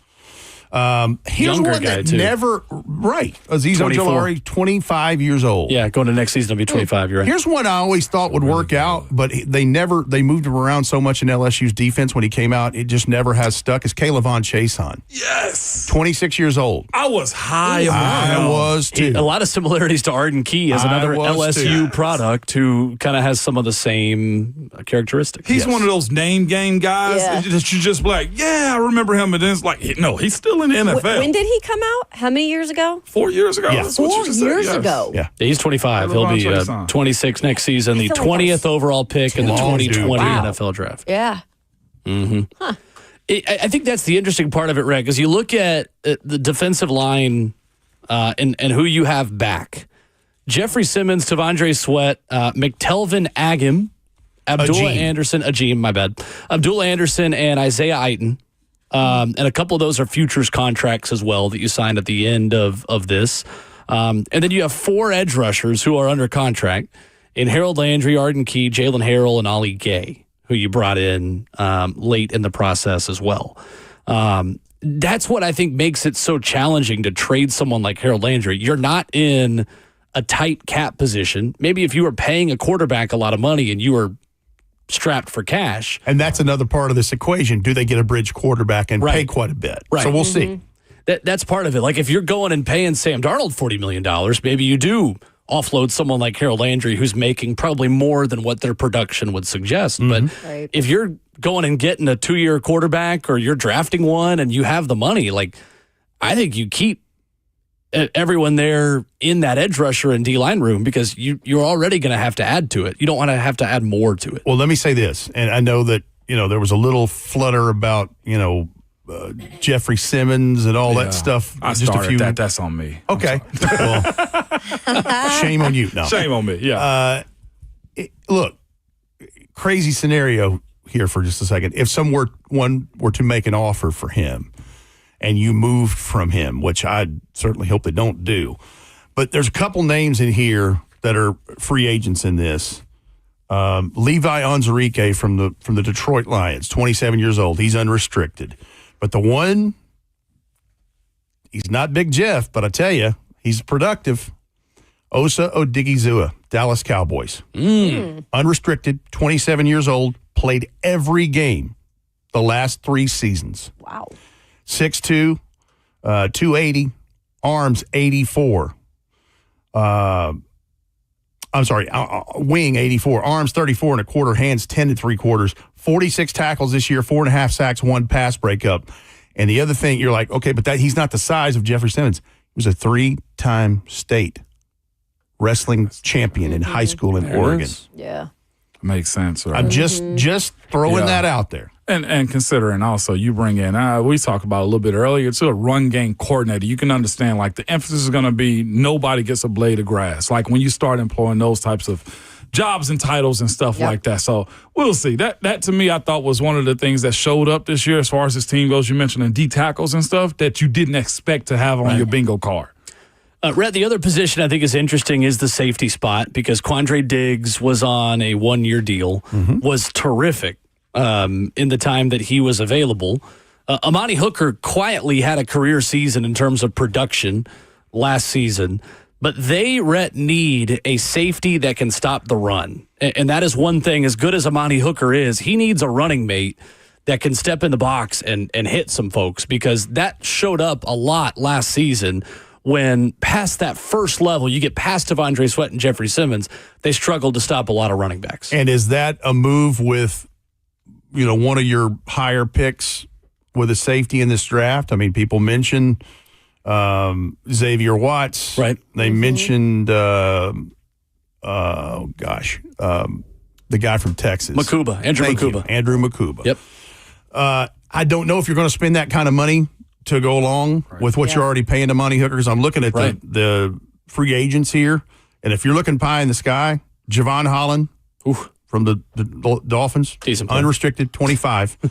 He's going to get paid, and so is Trayvon Merrick, 26 years old, unrestricted. That's the thing. You look at positions like On the that. Raiders. When you're already spending so much on one guy, you usually have to make it a cheaper option to go with him. And you're spending a lot on Amani Hooker. And Talanoa Hufanga. Now, I think he had an injury for the year, but he's Out of 49ers? Yeah. He's a free agent? He's unrestricted. Not to be extended? Unrestricted, Well, they 25. look at how many people they're paying in San Francisco. That's and they're their about to whole have to thing, pay yeah. their quarterback who. Talanoa They've Hufanga. been going for free. Like for, that for guy the most coming part out. on him. All pro. Yeah, you did. I remember that. All pro. Couple and one other Cowboys, Israel Mukwamu, unrestricted, 26 years old. And now we're talking about a little difference there, but and then you mentioned cornerback too. That's what's sneaky They're if old you really at look corner, at it. but Yeah. they've got depth there. Charvarius Ward, MTSU, 49ers. Blue Raider. He's he'll be a he free had a agent tragedy with a this voided year, contract. too. Was it him that had a tragedy this year also? I believe he had. Did he have a mentioned child that. I think he passed? I think he wants to. I don't know him at all, but he sad. said every time he goes to San Francisco, like he has the thought of that mom. Yeah. Los Angeles Chargers, 26-year-old unrestricted free agent Asante Samuel Jr. 26, still young. Options, Anyway, right? I'm just looking at the guys that have been productive, and I'm looking at certainly injuries. That's why I'm like, I believe they had this, I believe they had that, but I'm looking at age. They need to get younger some spots. Real quick, in the notes too, Will, good heads up on this. The center position, obviously you have Lloyd Cushenberry, but dealing with, the injury coming back where he's expected to come back to play, but the depth there is also something you question. Yeah, they have one center on the roster. That's him. And Corey Levin's unrestricted. You could probably Yeah. re-sign Corey Levin because he's Which he did serviceable. good. Sure. Yeah, he did well. Absolutely. And Brunskill, another one that you got to decide, is it worth running it back? And that's why I sent Biggie here a great article in The Athletic today from Zach Rosenblatt in The Athletic about Mekhi Becton, who moved to right guard and had his trials and tribulations with Robert Saleh and their staff in New York when he was a Jet, and he is getting he's like a phoenix rising from the ashes. It was a 1-year deal for $2.75 million. They signed him, and he's going to make some money now. Yes, he A is. lot of it. A lot of it. He is. He's built like a tackle, but he's playing guard. Well, he's the one that was added about, I am a left tackle. He had a shirt, I am a left tackle. I am, all of that stuff. And Great article, too. here's the other one. Keith Carter was his last position coach there. Oh, geez. Before he got to Philly. Yes. Yeah. Yes. And he spoke what others won't say about Keith. He pretty much said him and Keith he berated him. He let him down. Like he did a lot of stuff. We started hearing that here. You hear ruined more and more about Yes. that. One guy, real quick, who is an unrestricted free agent, who I think the Titans should bring back is Luke Gifford, for the reason of he played well down the stretch this past season, and coming from Dallas, who was his special teams coach when he was with the Cowboys as a special teams ace, John Fossil. Bones. Yeah, and let me give you one real quick on that, too. Cavante Turpin is an unrestricted free agent. Do it. But let me give you another one. Done. And I need to see what I'd look for his injury update. A guy I liked coming out of the draft a few years ago was Arizona, traded to the Falcons last year for the quarterback that they took in the third round. Good Lord. Falcons. Yeah. Anyway. I know, now my brain's getting... Ritter? Yeah, Desmond Ritter Desmond traded Ritter. to the Okay. Rondale Moore. 4.29 at his him out of the draft, 4.29 at his pro day, 42.5-inch vert, kick and punt return experience. Blazing speed, but he had a non-contact injury in the preseason. There's joint practice with Falcons, joint practice with the Dolphins. Yep. That was, I think, August the 8th. He's one. I'm just looking at a couple things. Sure. You need to get fast. You need to get young. Rondale Moore, not an empty chair. Just need to see where the knee is. That's the type that Mike Borgonzi would have signed to play with Patrick Mahomes as well. His game against Ohio State, when he just single-handedly beat Ohio State at Purdue, is legendary. By the way, that is such fun film to watch. McCole Hardman, unrestricted. Right. Yeah. Marquise Hollywood Brown, unrestricted. I like it. Those are the nuggets you get when Rhett Bryan joins us on Ramon, Kayla, and Will Wednesday mornings at 9 o'clock. Appreciate you, Rhett. Thank you, sir. Thank you all. Good to see you. Coming up, Inky Johnson, Midweek Motivation, wraps up the show next.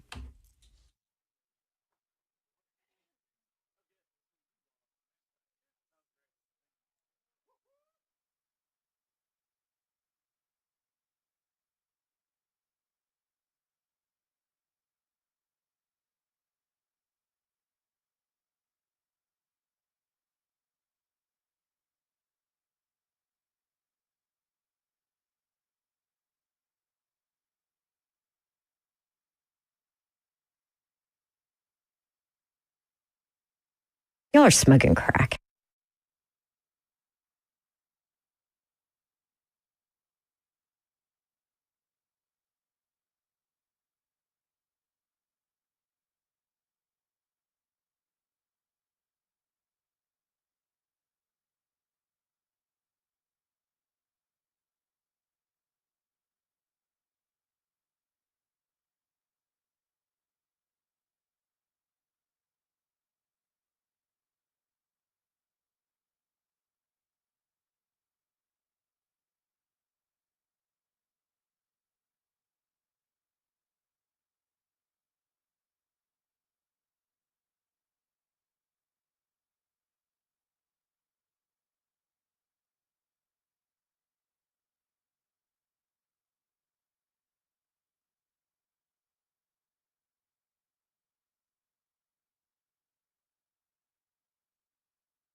RKW 104.5 The Zone, wrapping up the show. The Lucas Panzica Show is on deck.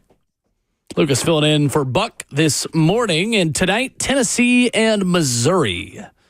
Right here, courtesy of the Vol Network on 104.5 The Zone. It will begin at 7 o'clock. Vol's 5th straight top 25 matchup. So what is the parameters for this bet tonight, Ramon? Win or loss. I would wear tiger ears, and I'll have to find something for Ashley Farrell to do. You have a Smokey here. I do have the Smokey here. You should have to It's get just a some puppet, like what's the official breed of that dog, Smokey? Like a hound, like a blue tick hound. Okay, so get her some hound ears. Yeah, I could do that. Get her some old floppies. I can do that. Absolutely. Let me go to Amazon. Party City going out of business. You can go down there and find just about anything. Oh, Party City is all right. Yes. Not to be dramatic, but I would die for Smokey.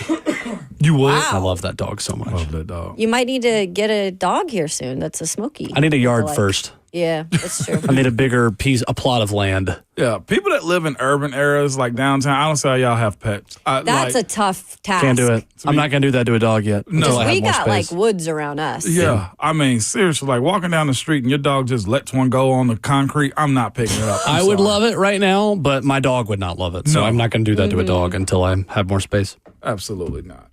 Congratulations to Bronny James. Hit his first three-pointer in the NBA last night. Forget all the other headlines. That is what is stopping the presses. That's the one that does it for you. He hit his first. My God. Somebody can hit the one that his dad threw to him on the assist, man. But look, look, I'm sure that would have made headlines all day. He'll eventually get there, though. He will eventually get there or stay around long enough to become a millionaire. Well, no, screw it. He's already probably. This is my favorite part of the NBA season because I know very little about the NBA, but the trade deadline is fun. Yeah. Because in my opinion, the off-court storylines are more interesting to me personally than what happens on the court. Mm-hmm. And just the what? No way moments, like fleeced. Like, I just think that's funny. Yeah. And they've been hitting the headlines hard. Like, they always do. Just as this has been a while. I wonder how the NFL is going to steal the spotlight back from the NBA tomorrow. Like, are they going to announce a international game in Switzerland?